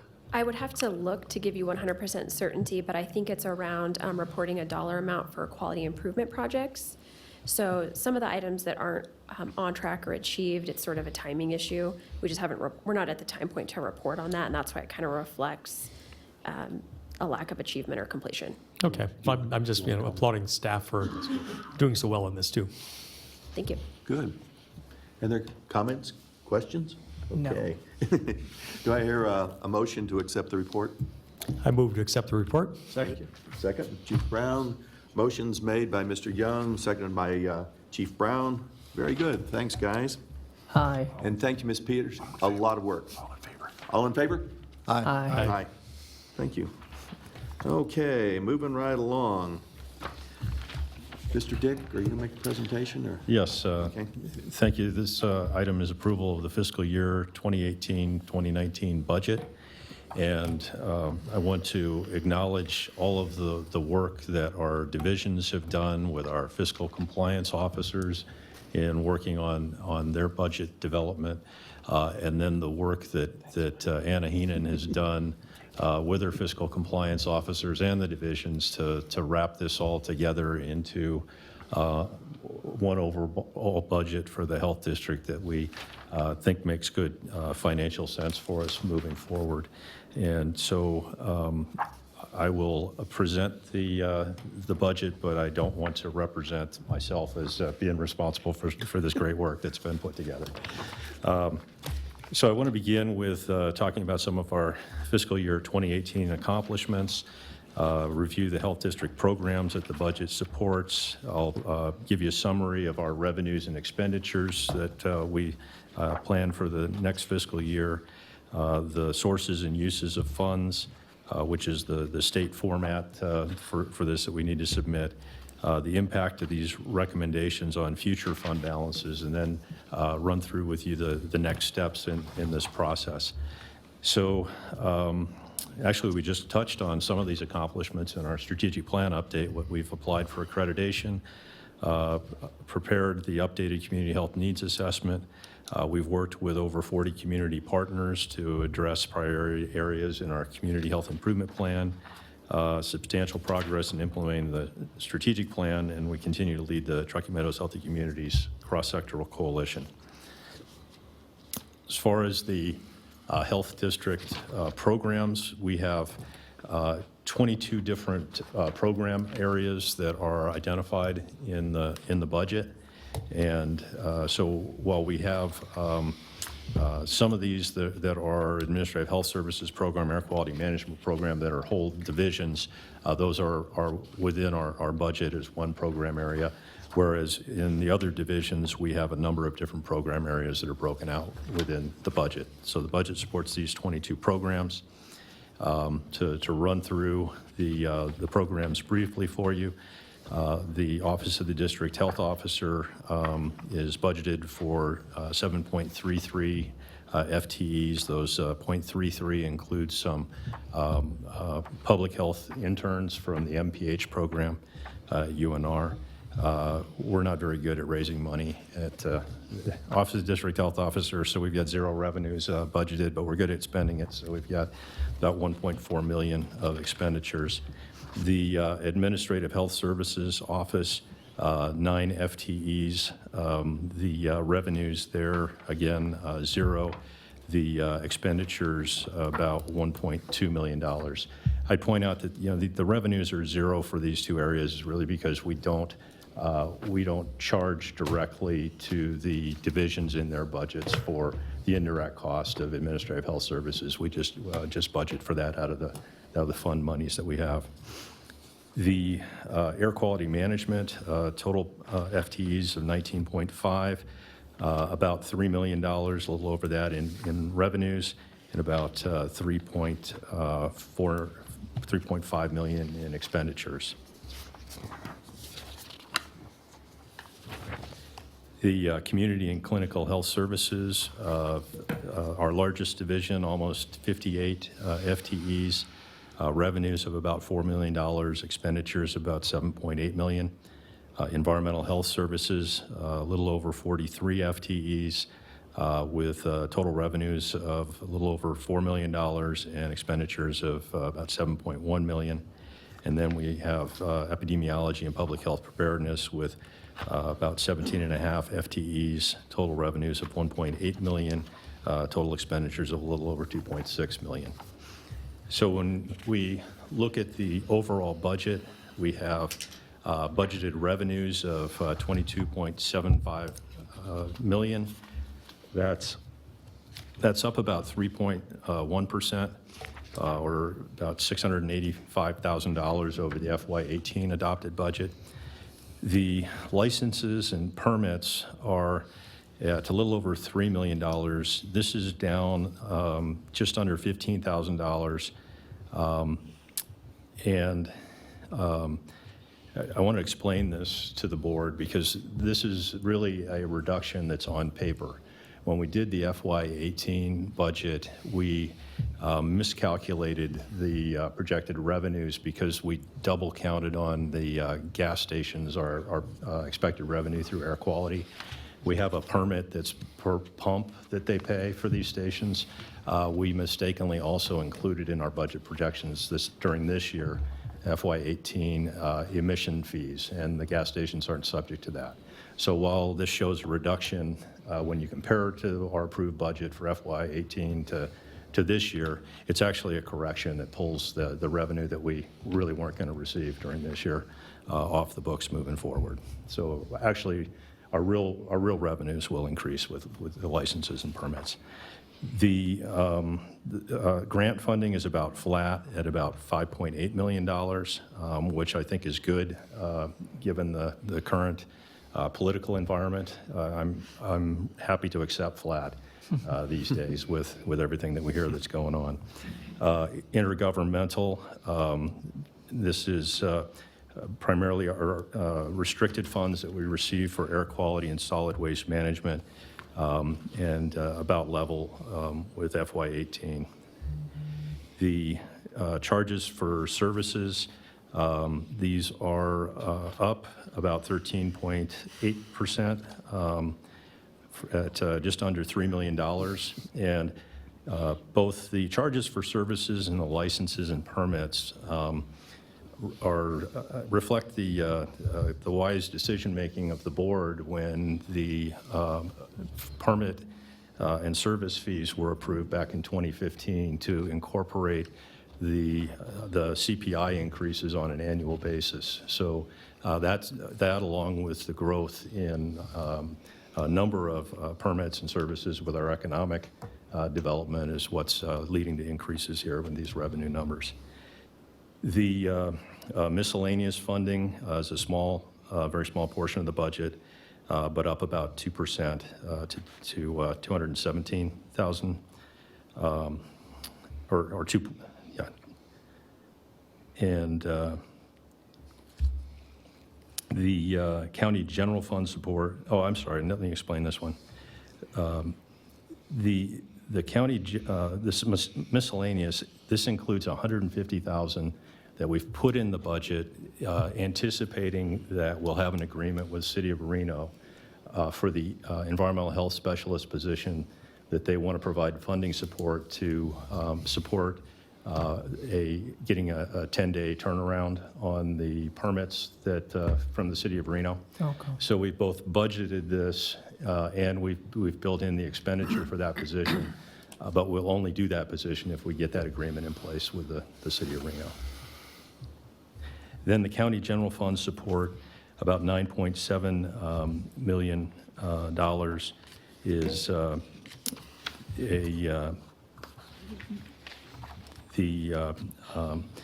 basically a flat transfer from the county, but with an above base request of $192,750 to support mosquito abatement program activity. That we'll be making that request based on our anticipation of continued increased need for abatement activities with all the standing water that still remains in the community. So to look at that on a pie chart, then we've got the licenses and charges for services as being significant revenue pieces for us. The federal and state grants, another big chunk, and then our general fund support, the transfer from the county, the largest piece of our budget, but down from where it was to now 43%. And I remember not too many years ago that was up over 50%, and so that's been declining as a share of our overall budget. So looking at expenditures, we have a total budgeted expenditures of $23,643,000. That's up about $1.15 million, or about 5.1% over FY18. Salaries and wages are the biggest pieces of that, and the employee benefits We included 3.39 additional FTEs, so a total of 154.81 FTEs. We've got the increases in merit and cost of living. Those increases under the employee benefits also lead to increases in what we've got to pay for PERS, for salaries, and health insurance is up 4% in the expenditure budget. Services and supplies, $5 million up about $250,000 or 5.2% from last year, and this is primarily because of the request for the vector program for mosquito abatement for chemicals and helicopter, and then also an allocation of $80,000 to use to spend to support community health improvement plan projects. And then capital expenditures, $25,000 for the electronic clinical records and $100,000 for air monitoring program equipment. The pie chart then, salaries and wages, employee benefits take up most of the pie. OPEB, the funding that we pay for retirement, for retirement health care falls under the employee benefits. The county general services at the top of the pie is the indirect charges that we pay to the county for their support with HR, tech services, those types of things, facilities. Then you see other services and supplies. The biologicals are primarily vaccine and other biologics for community and clinical health sciences. Chemical supplies is our mosquito abatement chemicals. So to run through a summary of the above base requests that we're making, I had mentioned we're asking for an increase of $192,750 for the vector mosquito abatement program. We are requesting new positions, being the Health Government Affairs Manager position. I discussed this with you at the strategic plan. It was recommended by the Hague Group that a health district our size have Health Government Affairs Manager. And I think this makes sense for us as far as working with the legislature to, one, help prevent us from getting unfunded mandates shoved our way through that process, and two, help us with opportunities for increasing state revenue for the health district. I'd point out that while the legislature only meets every 2 years, there's a need for a lot of work in between those legislative sessions. And there's, as you recall, seeing our monthly legislative reports to you, there's a lot of legislation that touches on different aspects of public health. So I think this will help us not only with that process, but also with better working and coordinating with our regional governmental entities, being able to stay on top of what's happening in each of our local governments. The medical billing specialist in CCHS, this is a position to support what's been a very successful program for us in increasing our cost recovery from clinical services, bringing in about $500,000 last year. So this will be somebody that will be trained and can focus on that billing activity. This will also help free up some other administrative and clerical capacity within CCHS. The Office Assistant 2 in Air Quality Management. This is to help support, I think I've mentioned to several of you, you may walk into air quality some days and see our division director behind the counter because they're so thin there. But also we have thousands and thousands of notices of exemption that come in as part of our wood stove program for real estate transactions, and this will help us stay up to speed with getting all of those entered into Acela, the checks cashed, that type of stuff. The environmental health specialist is the one I mentioned that was contingent on getting that agreement with City of Reno to fund that position.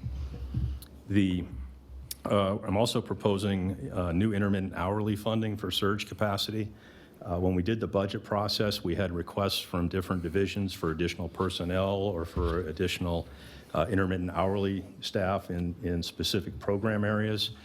based on our experience this past year with increased demand in those programs. We really don't know where that's going to be from a year-to-year basis, so I put intermittent hourly in my budget as Office of District Health Officer so we can use that to allocate where we need it for surge capacity. The increase in biologicals for the immunization program, this is to purchase more vaccine for immunizations, which should pay for itself with the billing that we're doing now on that. I mentioned the $80,000 allocated to support projects under the Community Health Improvement Plan. And then I also, it's important that I highlight to you where we have staff that have been supported by grants, but that there's not sufficient grant funding to support those staff, and so we're moving to local support. And so we, with public preparedness planning, public health preparedness planning program funding remaining stable, we need to move some of the allocation that we had for our public health communications manager off of that grant, and we're accomplishing that by some additional local funding support for that position, as well as some allocation to the tire fund monies and the restricted air funds to cover activities in those areas. The with the EPA funding, grant funding flat, we're moving a portion of our air quality director and air quality supervisor to the state restricted funds that we receive for air quality through DMV. And then we also, because of funding constraints on our safe drinking water and underground storage tank grants through NDP, this is just a small reallocation. I believe it's under $5,000 of environmental health specialists that will be moving to local funding under this budget. So the next slide is, with the small print, is the format of sources and use for funds. That this is a requirement that we put the budget together this way and provide this format to the state. And got to pull out my glasses to read this one that's in front of me. So the current year approved budget for 2017-2018 results in almost a 4.65 million ending fund balance, or about a 20% ending fund balance. So our proposal for this next fiscal year, 18-19, is to spend some of that ending fund balance to bring us back within the county's recommended range of 10 to 17%. And so that's why you'll see that the expenditures for 2018-2019 result in that approximately $891,000 deficit spending to consume some of the ending fund balance. The part of our strategic plan is for me to work with the county to develop an agreement that would have them cover the costs of the cost of living increases that they negotiate on our behalf. We don't have that agreement in place at this point, and also I think it's unlikely between the ending fund balance that we had and the current situation that the county foresees for themselves financially for next year. So this is with flat, basically a flat county fund transfer, but with that request for above base for the mosquito abatement. So we would cover all the other above base requests through our funds and revenue. The next slide is looking at forward-looking out 3 additional years, and this slide is also premised on flat funding from the county, but I am working diligently to try to get that agreement, so get the rebates as other departments within the county do for the cost of living increase. But so this is a conservative scenario, and it's also looking at each of these budget years as everything that's budgeted as being expended during that year. And so it shows us being in a good position with 15% ending on fund balance for 2019, 2020, down to 11% in 2020 to 21, and then falling out of that 10 to 17% range down to 7% in 2021 to 2022. In reality, based on my experience with how these budgets work and not fully expending during the years, I would expect that we would be above that level as we move through the course of those years. But I think it's important to take a look at sort of how things play out over the next few years with this scenario. So the next slide is our next steps. And so we do a little bit of a funny dance with the budget because of the way we work with the county and the way the interlocal agreement is set up, where the board is first in looking at adopting the budget here in February. Then I'll meet with the city and county managers to present the budget to them. And I believe that's March 1st.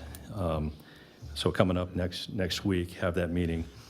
And we'll also in March be meeting with the county senior budget management staff on the budget. I'll be reporting out to the board in March on any comments that I receive from the managers when I meet with them. And then in April, the county manager will take his recommendations for the budget and the level of general fund support for the health district to the Board of County Commissioners on April 24th. In May, the Board of County Commissioners then is set to adopt the final budget at their meeting May 15th. And then June 1, all of the county information that includes the health district budget is delivered to the Department of Taxation.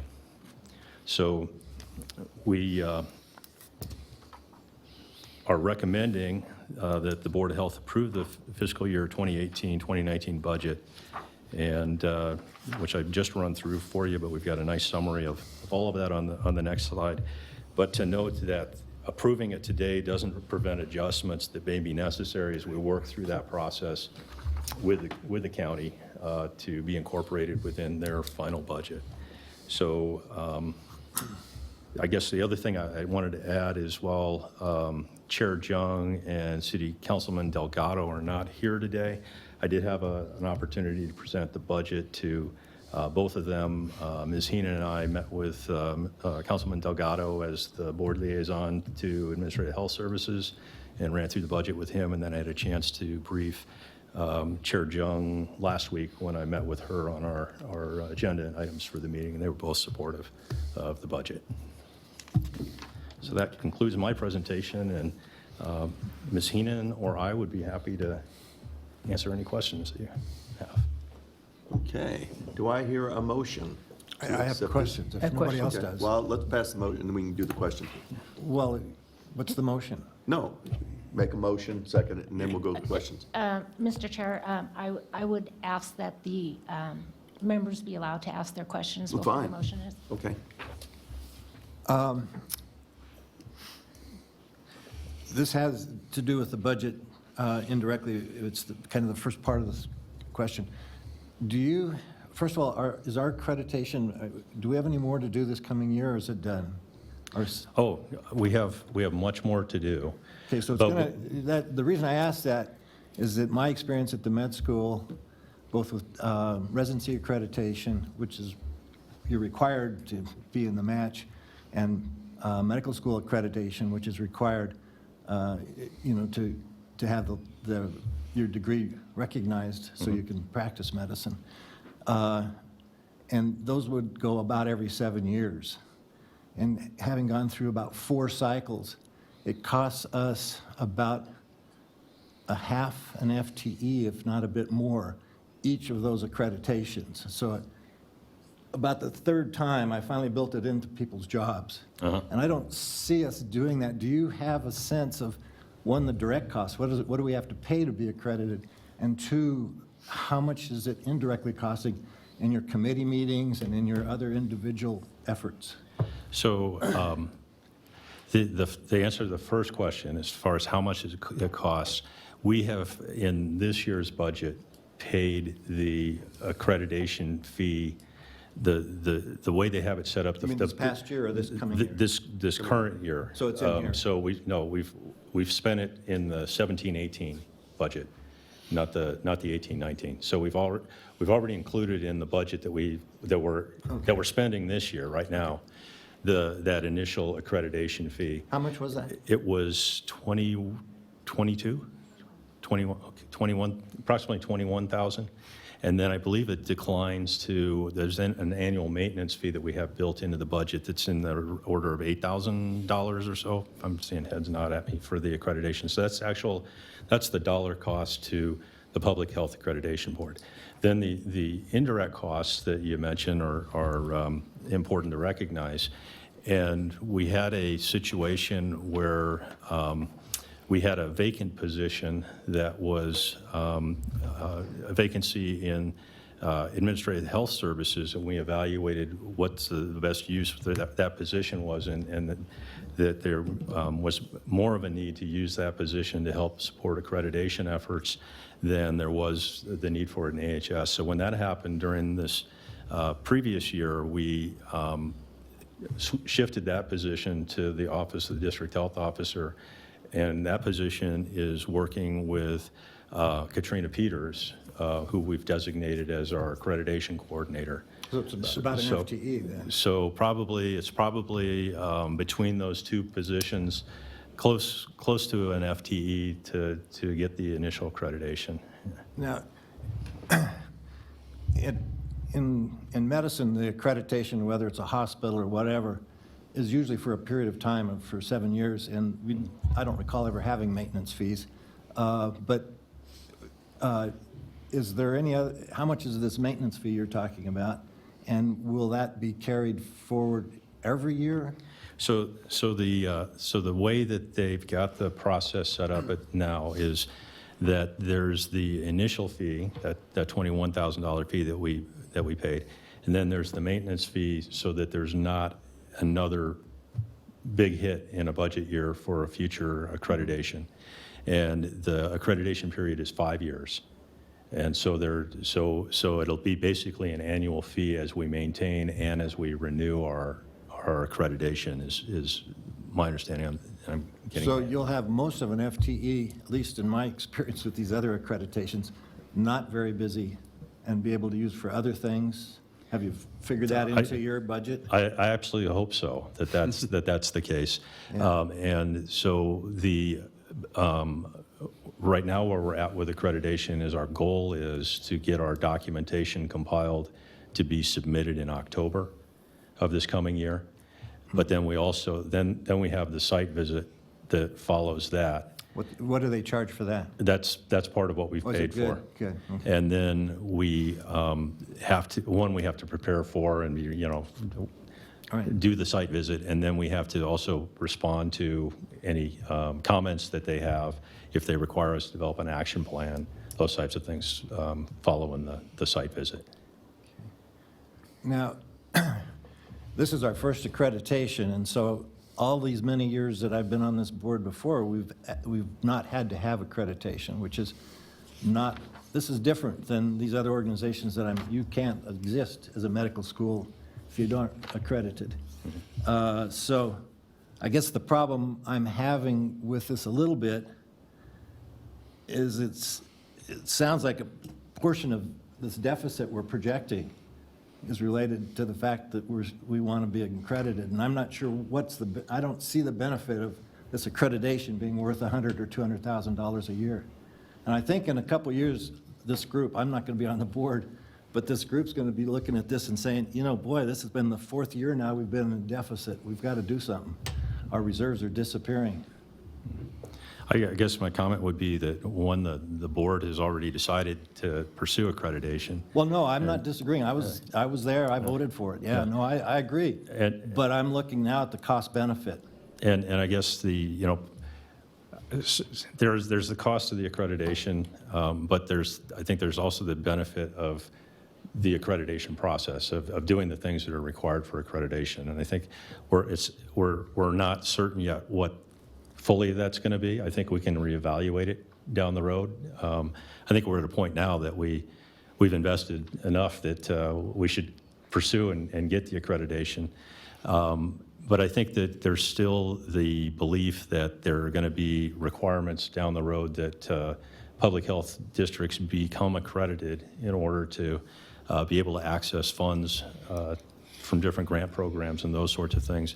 It was interesting to hear from Ms. Peters when she came back from the training program that she had just attended earlier this month, that most of the people that were there were from Ohio, where the state passed a law that all of their health districts are required to be accredited now in that state.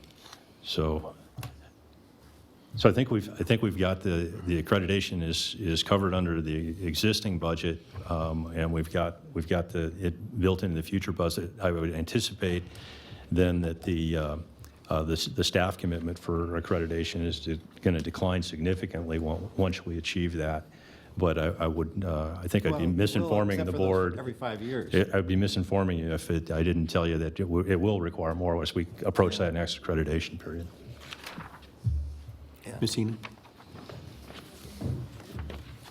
Anna Heenan, Administrative Health Services Officer. For the record, I wanted to help a little bit on when I heard deficit. Kind of scares me because I don't want to send up any red flags on that. We are projecting about $890,000 deficit for 19. A portion of that is our restricted funding. So we're looking at about $787,000 of the restricted funding that's dedicated totally for the solid waste program and the air quality program. We budget that 100% to be spent for FY19. So that goes into that $890,000 deficit. So if you remove that, of course, it takes a huge chunk off, about $190,000. The $80,000 that we have in the budget for our community health improvement plan projects, it's one-time funding money, and we put that in there, which it looks like then we have a deficit, but it's because we want to start spending down that fund balance. We actually exceed the policy of the 10 to 17%, that 20%. So we're trying to get back to the community that additional funding that we have by way of providing additional resource services given what is in our community health improvement plan. So I just wanted to bring that to light because I get nervous when I hear $1 million budget deficit. that you predicted for 21, 22, I mean, if you're playing games, then you shouldn't. Gets you, as you pointed out in the notes, it gets you to where that excess is right at the bottom limits. Right. And from the general fund. And in the next year, that will be spent if you have another deficit of $1 million. Correct, and we are looking at falling outside the policy out and about, what is it, 2022? And we will be managing that, as Mr. Dick had said, each year we have to budget that we're going to spend 100%. We do not do that. Historically, we have at least about 2% left over, so we do anticipate a better picture. So what you're seeing here is worst-case scenario, but it's not for another 4 years out to where we manage it each year. And we reproject and bring these forecasts back to each year. So no, we do not anticipate dropping down below that 10% minimum that we're required to have. I just have to say that I disagree with your methods. Okay. Okay. Makes me very nervous. And So- it should make you guys nervous. Well, even what I have to say a little bit has to do with that. It actually doesn't make me nervous, and part of the reason why is it is important to get into that range that we all walk in, and it's part of it is how we function as a city, and other counties the same way. For us to have a larger amount than what we use as our guide does not help when we come back and we want to say, hey, we need the county to come and to pay as they make raises and do all these things, we want them to come on. If we show that we aren't living in the same, well, they have no reason to come back and agree to give more. They actually it'd be almost irresponsible of them to do that. And so for us, we have to live in that world. I totally do get it. My only question, so, and I even do support accreditation. I think it holds everyone accountable and makes us leaders in what we do, and not just saying, hey, we're fine, look what we're doing. Obviously, as the years go, there's the things if something new happens in our community and accreditation we can't afford, I think that's something we'll have to address at that time, but it is, I think, a very wise thing. But I would say, my one question on here, does this anticipate the growth that we are seeing in our community? That's probably my biggest concern that I have, is looking at these numbers. I know in my ward alone, you're going to have 20, I have 8,000 homes going in my ward that aren't there now. That's 25,000 people in my ward. That's not including in what we see in our populace. Right, when we do our projections for the revenues, we do factor in the volume that we're experiencing right now, so that growth would be in there. Mm-hmm. See, I think this is a tool, and Dr. Hess, I think we always need to be cautious whenever we're talking budget and finances, and I don't think it's bad to be cautious. But this is a tool to anticipate and let the county see if we go as a status quo with them keep giving raises without any compensation. That's not a good direction, and that shouldn't be happening. I really don't believe. I think it's a very fair thing to ask the county to, as they give raises to everybody, for them to help with that, even if it's full or whatever it is. So I think it's a very good aspect. This is just a tool here to use to come back and show them, if you do nothing, we're obviously going the wrong direction. Am I right on that, Mr. Dick? Yeah, I would agree. And in essence, if we're not presenting ourselves in a position of needing those funds, then the county will continue to expend those funds within the other departments of the county, and those cost of living increases to the detriment of public health for our community, because we won't have those funds available to us to spend for our programs. Well, and not only that, I can say, what you're putting on here is still very conservative. You're not asking, what we're talking about spending next year is not out of line. I think the people we need and what we're doing, and the better we become, we even will become more efficient in all that we do. So anyway, I actually can make a motion if I'm happy to approve. More discussion. Okay. Is there any more discussion? Yeah, I could get back to what Dr. Hess was talking about and things there too. And I think it always is dangerous to, drift into kind of a shrinking reserve, any way you look at it. And then once one makes a move in business or government, it's always more difficult to come back and cut back on certain things once one has, gone through that hoop. But I do look at this thing as a tool and things there too, and I understand that. However, it makes me a little nervous too to see some of these, shrinking revenues. One quick question here too. What did the government affairs manager, seems like a new position and things, and I understand the utility of that, and not the Hay guys or something doing this there too, but is that, how much was budgeted for that position? Is that on the top of your head, or is that, might have missed that. It's on the top of Ms. Heenan's head.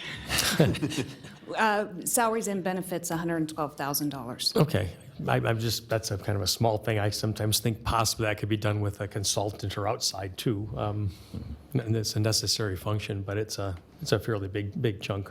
You looking for a new job? No, I do not. We have a lot of people in politics here.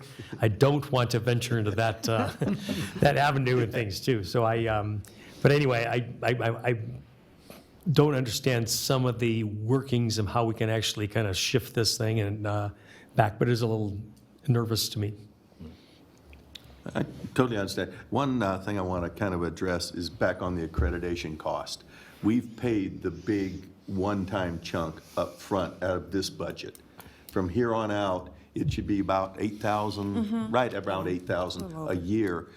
Getting to year 5, we may have some more personnel costs, but there's not another big, like in medicine, there's not another $500,000 fee that goes with it. The projection, the way I understand from the NALBO board, from their board, is we're trying to keep this as a very even budget item right along, because most health departments aren't even as good as we are. And I'm not saying we're the best financial thing in the world, but a whole of them are struggling to even keep the doors open. So I just want to let you know. And according to what we're hearing from the different states, Ohio has already passed that their health departments will be accredited. We're expecting to see 2 to 3 more states going along with this, because federal funding looks like from some of these organizations that the accredited health boards will be given some, preferential positioning on those. And whether that follows through and becomes fruition, great, I hope it does, but that looks like what's going to happen. So I think let's keep it, it's not a major thing that's going to keep our budget from going up or down or in the red. So I will entertain a motion. I think Mr. Dyer? Sure. I move to approve the Washoe County Health District fiscal year 2019 budget as outlined by staff. Second? Second. Okay. First, Mr. Dyer, and a second by Chief Brown. All in favor? Aye. Aye. Opposed? Very good. Thank you very much. A lot of work went into this, and see you again next year on the same topic. So, okay. Next item to do will be the authorization of the district health officer to approve changes in the Washoe County fee schedule.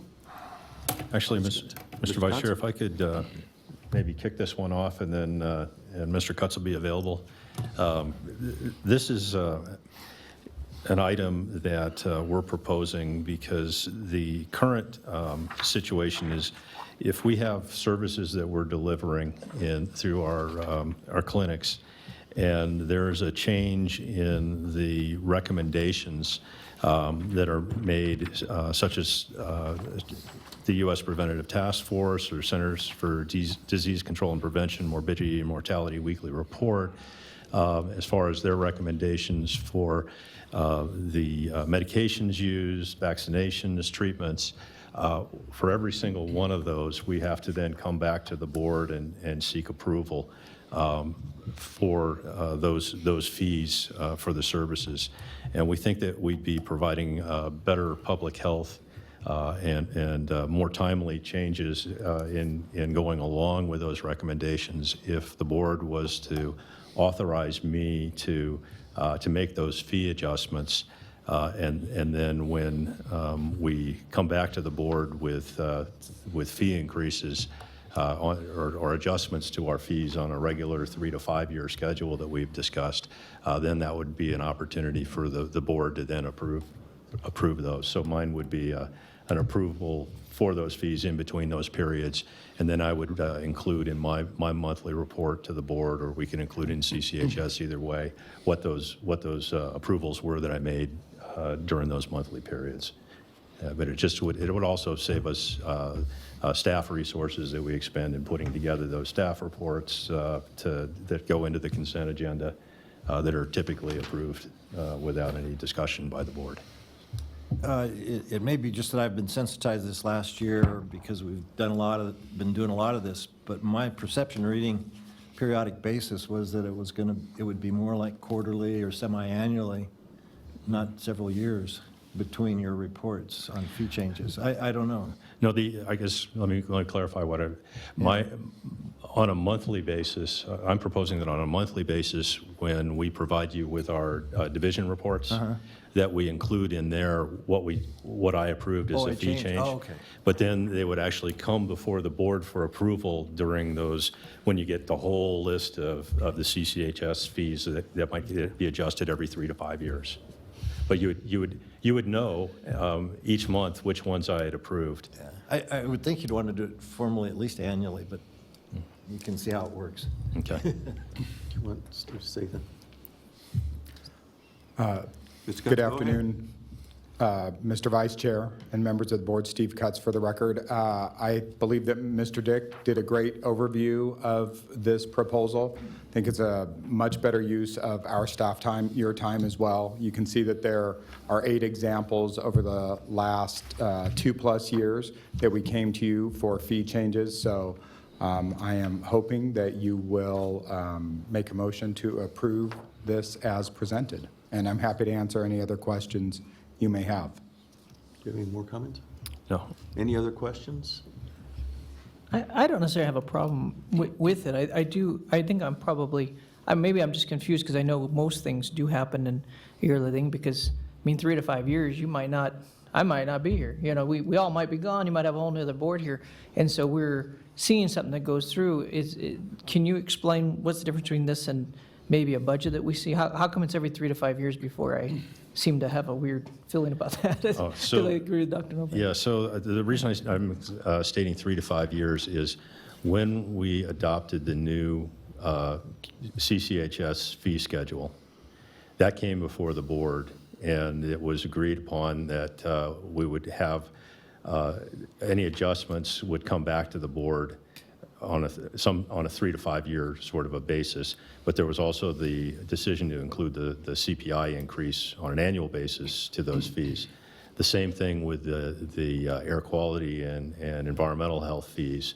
When those came to the board, it was, yeah, let's approve these, but this looked like 5 years out, and use CPI to increase these before we revisited them again for adjustment, because it's quite a significant process to be reviewing all the costs, particularly with air quality and environmental health, that go into those fees, and work with the stakeholders, and so the board had decided that they wanted to use a longer period on when they adjust the fees. Gotcha. But you would only, if it seems to me you just say, well, there were no fee changes this past semi-annual, or these past 6 months, or this past year. It seems like we ought to hear about it at least every year personally, like you do the budget. Isn't your idea is to report at the end of the month if we've had fee increases, rather than bringing it back for an actual board action? Because from what I'm anticipating, and correct me if I'm wrong, these are for pharmaceuticals. Say the cost of vaccine has gone up 100%. We don't want to sit around for a year waiting to recover the difference in cost. Let's go ahead and boost those kind of as it happens. There's kind of two parts in my mind to this. One is making the change, which he could do tomorrow without our approval. The second part is reporting, keeping us updated periodically. And I guess I've only had one complaint about fees, but it seems like that if there's going to be a thing that we're going to hear a complaint about as a member of the board, it's going to be, why did you raise my fees? Actually, I've heard it from two, one from a builder complaining one time. So if we're going to have to interact with the public, it seems like we need to know periodically that a big change was made in this fee or that fee. Oh, I think that's what we're saying. Well, I think every 4 or 5 years is too long. Whether it comes in Mr. Dick's report or Mr. Kunt's report, we've raised the fee for this one particular procedure. And it's like what you would do in your own practice. If your cost for that one procedure has gone up so much, you're just going to go ahead and do it. We're not looking at changing all the fees for everything. We're looking for, just incremental things as we go. Yes, sir. To add some clarity, hopefully, to this situation. So, for example, there is a new shingles vaccine that is coming to market called Shingrix. It is highly likely that we will be adding that to our biological formulary and offering that. And so then Mr. Dick would approve that new immunization, and we would add it to our fee schedule, and it would be placed on his monthly Board of Health report the month that he approves it. So we already offer vaccines, and so this is just another vaccine that we would add based on CDC, MMWR recommendations and reports through the ACIP, and it would be something that our medical consultant would recommend. Also, we are probably going to be offering another TB test called T-Spot. This coming probably late spring, early summer, that has great results and most likely will cost less for us. So rather than having to come with subsequent, two more board reports, this will allow Mr. Dick to approve this. And also, I just want to clarify, and Mr. Dick can correct me if I'm wrong, that you do see our fees when we approve the CPI increase? Or is it just the percentage that we talk about that is approved? I haven't seen the fee schedule. Yeah, I think it's just the percentage is modified annually. Okay. So, And- but I think that the main point is if there was a new fee or a change in the fee, you would see that in my monthly report. You'd see it that month that it happened. I think if there was concern about that fee increase, you could ask me to come back with something for the board. This actually doesn't say that, I don't think. It just says that you would recap changes on a periodic basis, but it doesn't actually say that we would have heard about the changes before, I don't think. I'm happy to accept that as part of a motion. So could I suggest a motion that I think would cover that? Yeah. So I move to approve, well, should I read it exact?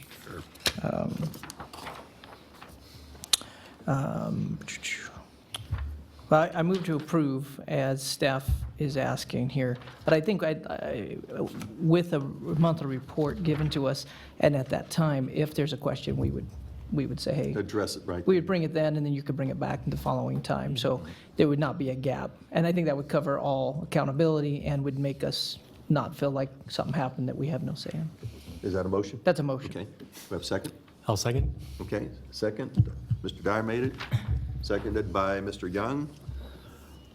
We do have a Get to vote. report. Vote. Oh, it's public I'll comment say. on this. Okay, we have a public comment Oh, okay. before we vote. Okay, Ms. Brandhorst, thank you.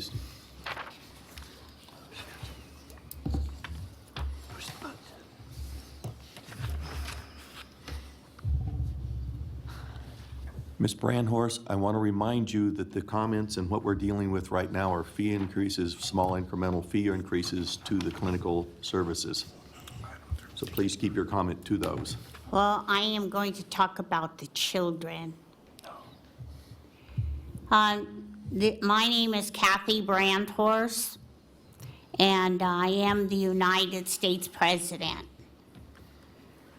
The reason why I want to talk about the children is because we have a clinic here in the facility, and it's in the Washoe County building, here in Building A and B. And I just wanted to tell you, that these children, when they go to see the doctor, the nurse, or whoever who is available in that area, I saw it again. They changed the floor, they changed the walls, they changed everything in that area again. Because there were bullet holes. There were bullet holes in the floors, bullet holes in the walls. Why? Because the child, again, is coming up sexually abused by an adult. Ms. Brandhorst, please address your comments to the fee increases and the way we're doing the process. Well, I understand that you have other feelings, but keep them to the fact of what we're doing. you know what? You say a budget. What kind of a budget are you asking for? To fix that problem at the clinic, the medical clinic over there? It's not going to be fixed because more and more children will be going into that facility. And they want to have an examination. If they don't get their examination, then where are they going to go to? They're going to go to another doctor, another hospital, and the same thing's going to happen there. The person who did it is going to go in with his machine gun and make sure that they're all dead. They put the bullet holes in the nurses. They put the bullet holes in the doctors because they found out what happened to that child. They know who it is. And you know what? That person is still walking the street, still doing the same thing in a different area. We're not going to be, it's not going to be resolved, is it, with your budget? What budget are you talking about? Over $1 million budget just to fix this problem? What you need to do is put this person behind bars. put them in prison, put them in jail, or even destroy this person who does this to children. They're also attacked in the parks. These kids don't have a chance. They're attacked in the schools. Thank you very much for your comment. We have a motion on the floor, a second. Do we have a vote? All in favor? Aye. Opposed? Motion passed. Moving on to item number 14. And this is, I think, Ms. Amaram? Yes. Thank you, Mr. Chair, members of the board. Section 7C of the interlocal agreement between the cities and the counties that creates the health district requires that the interlocal agreement be reviewed by the board each year. And in your packet, you have a copy of the current interlocal agreement that was approved in 1986, and then a copy of the First Amendment, which was approved in 1993. And just briefly, a little history for the new members of the board. Prior to 1959, the cities and the county had their own health departments that operated separately on separate budgets.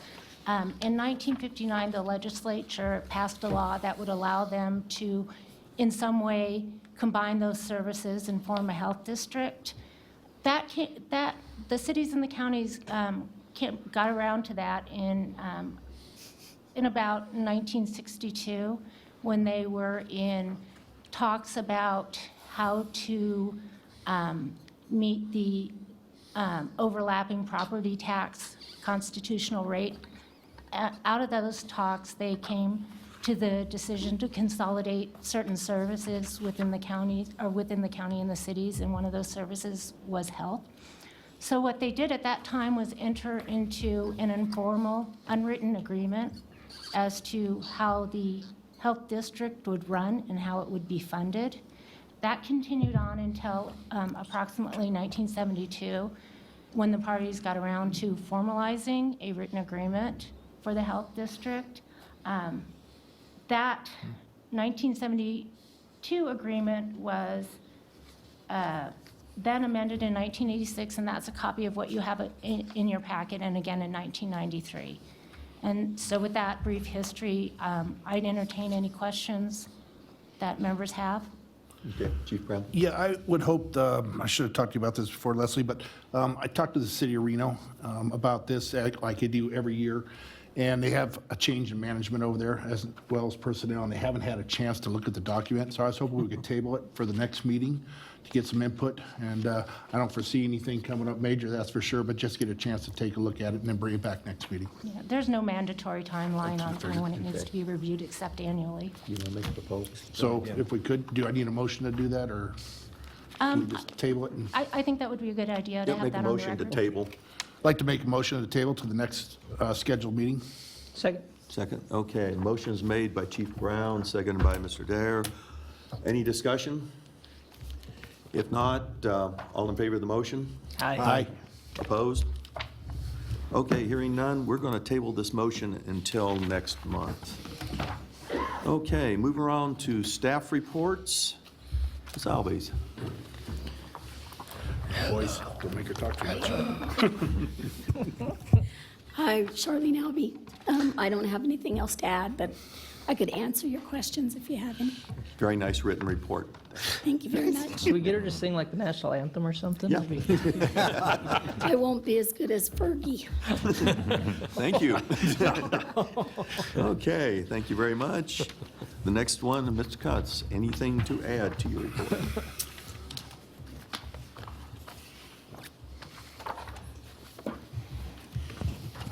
Good afternoon. I wanted to show a brief video for you on the health information exchange that I wrote about in the CCHS board report. So I believe Ms. Rogers is going to bring that up.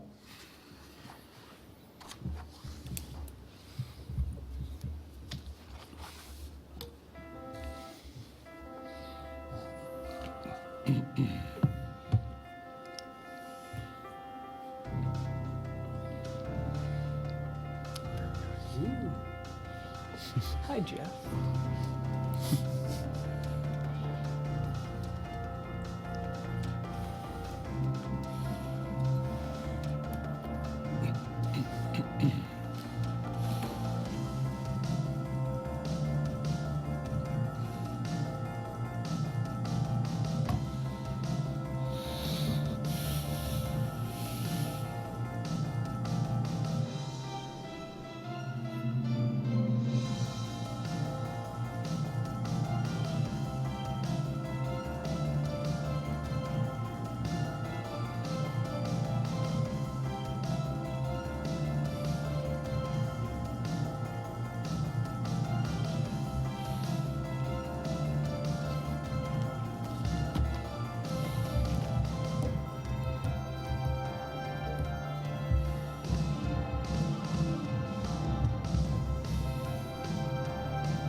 Thank you, Ms. Rogers. So we're excited to be part of this grant opportunity that the Division of Public and Behavioral Health is putting forward to CMS, and we're hoping that it gets funded because joining an HIE can be a costly venture, and if we can do that, we believe it would improve medical records information for us, for our clients that we see, also as we want it to be bi-directional, pushing information back out so that other healthcare providers may access that information. I think it's an exciting opportunity for people that we serve here at the Washoe County Health District. I have nothing else to add regarding my report, but if you had any questions, I'd be happy to answer them. Dr. Novak? Where are we going to utilize this video? Who's going to be seeing it? It is not my video or our video. It was, I went to an HIE home town hall meeting a couple of weeks back, and they showed it. I thought it was a great opportunity to share the health information exchange process with you. So I'm not sure who you would like to show it to or what. No, I was just wondering, why you had it. Did you just get it for us, or?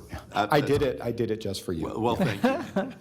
And you might share it in town hall meetings for other people, but thank you very much. No, I think it's a great opportunity. If anybody had any questions about a health information exchange, we can share that with them. They are working on language regarding opt-in and opt-out right now within Nevada. Of course, they want a high participation rate. The more people that they have participating in it, the stronger it makes the network, the more providers that they have participating in it. So I think that's just a great short video that shows the value of the HIE. What it is. Okay. Yes. Very good, thank you. Any other questions? Okay, thank you, sir. Great, thank you. Moving right along, environmental health. Mr. Westham. Good afternoon, Chad Westham. I don't have anything to report, but I'm available for any questions. Okay. There was one request on public comment, and these are staff reports and not open for comments. They're non-action items, and the board does not take public Right. comment on Correct. non-action items. Thank you. Okay. Very good. Nice, short, concise report. Moving along.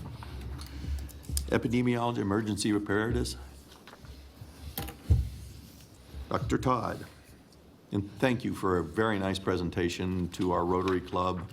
Got a lot of people talking afterwards. Thank you. You're welcome. I was glad to do it.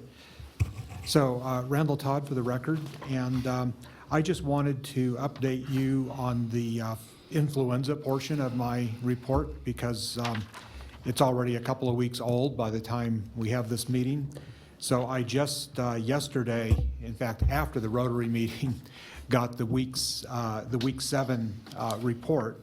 So for the week that ended February 17, or week 7, our 12 participating Sentinel providers reported a total of 236 patients with influenza-like illness.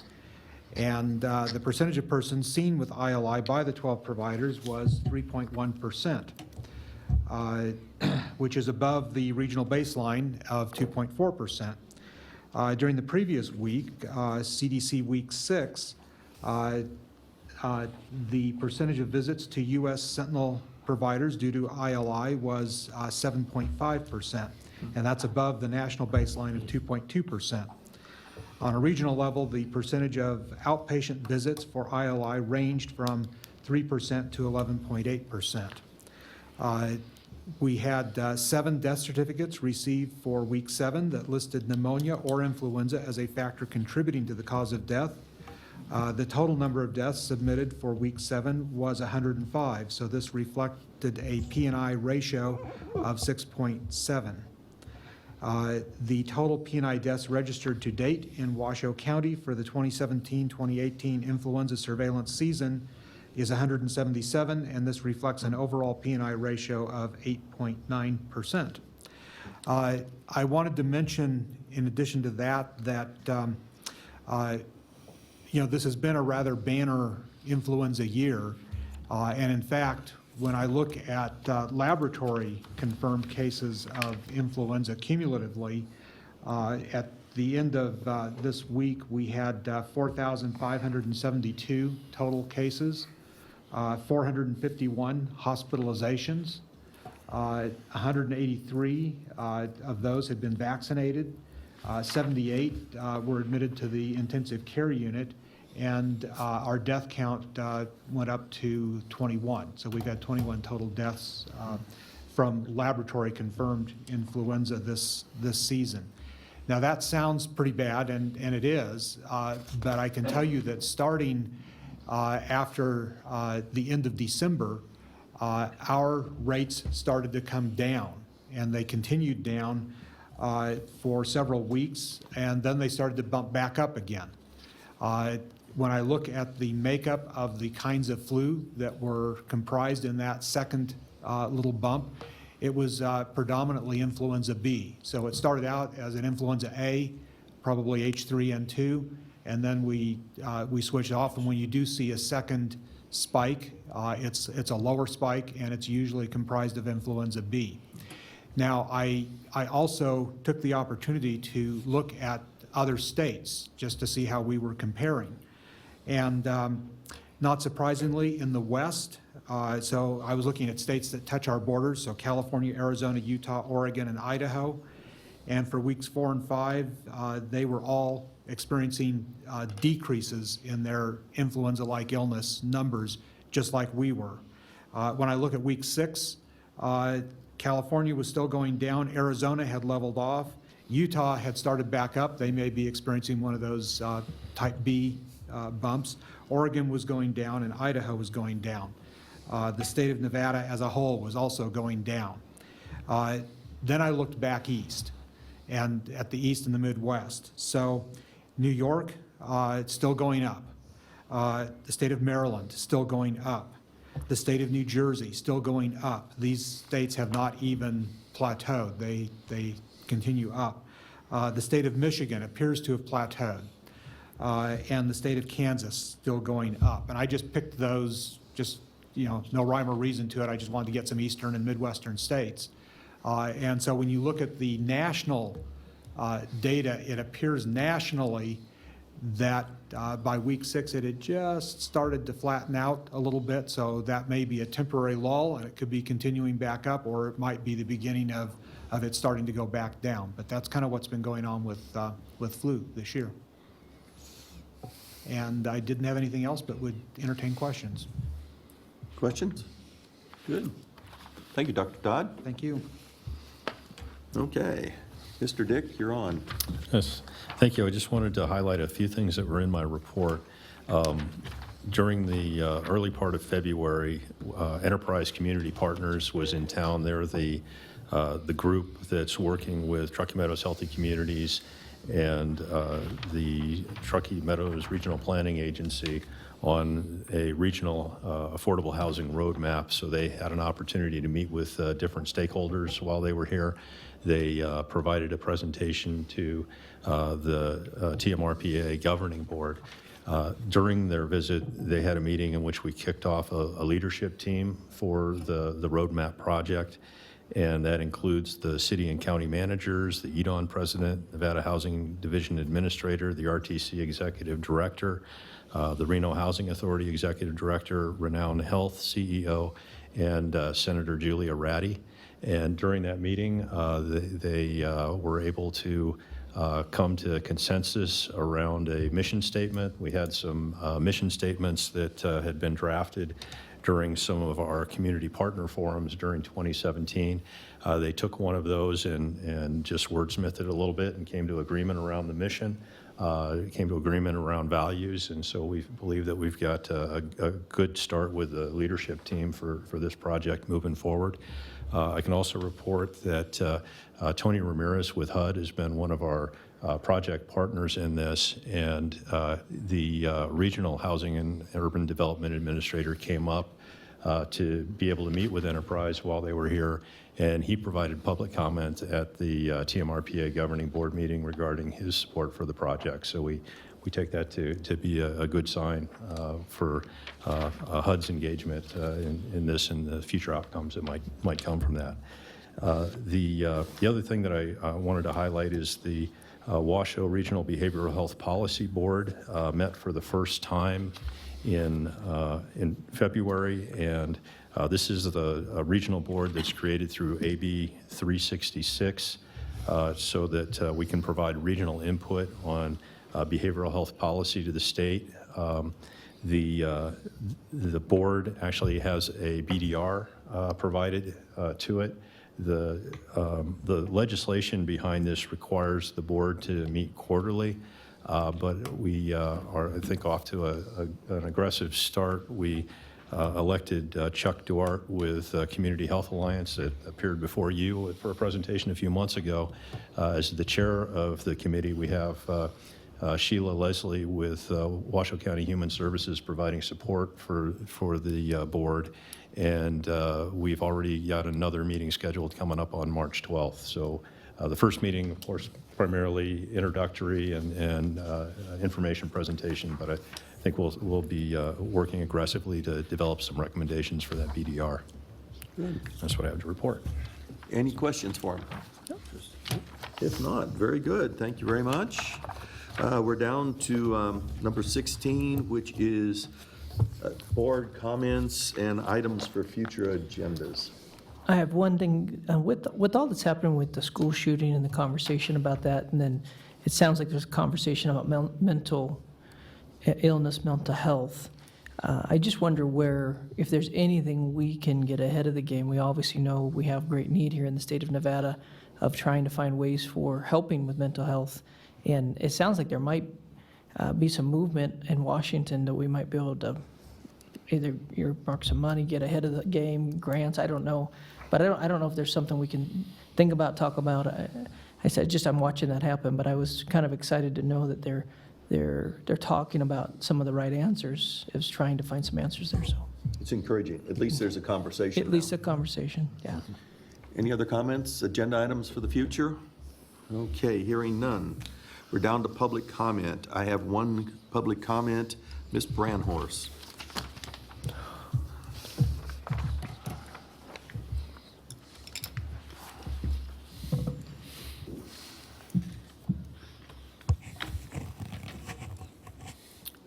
My name is Kathy Brandhorst, and I am the United States President.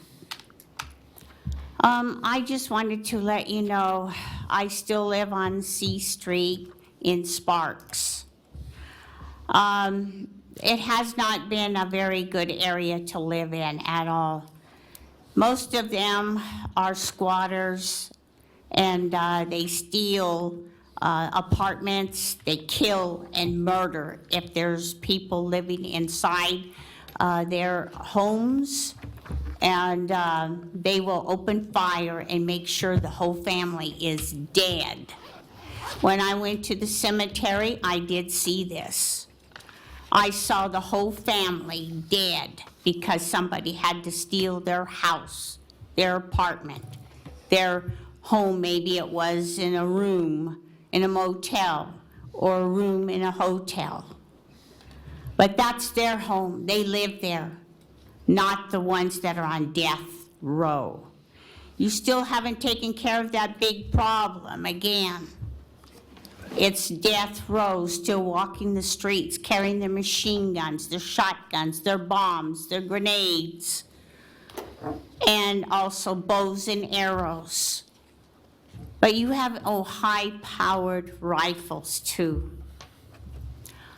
But you haven't taken care of that either. You haven't taken the guns away from them. You have not taken their bombs away from them. You have not taken the grenades away from them so we could feel safer in our own homes. You haven't done anything to help us. You know, we'd like to feel safe in our homes. We'd like to feel safe where we live. Oh, and they're now showing me Sky Mountain. That's where I live. But I can't get home because one woman has to steal my keys. She claims that she still refuses to move out. Oh, my. So I'm homeless on the 28th, and I have to be thrown off the property because my contract is over. There's not going to be another contract because my home has been sold to somebody else. And they do need a place to live because they're homeless too. Oh. And you know, these people have been found frozen to death because it's just a small family. Oh. And I don't know what to do because I am inside and they're outside.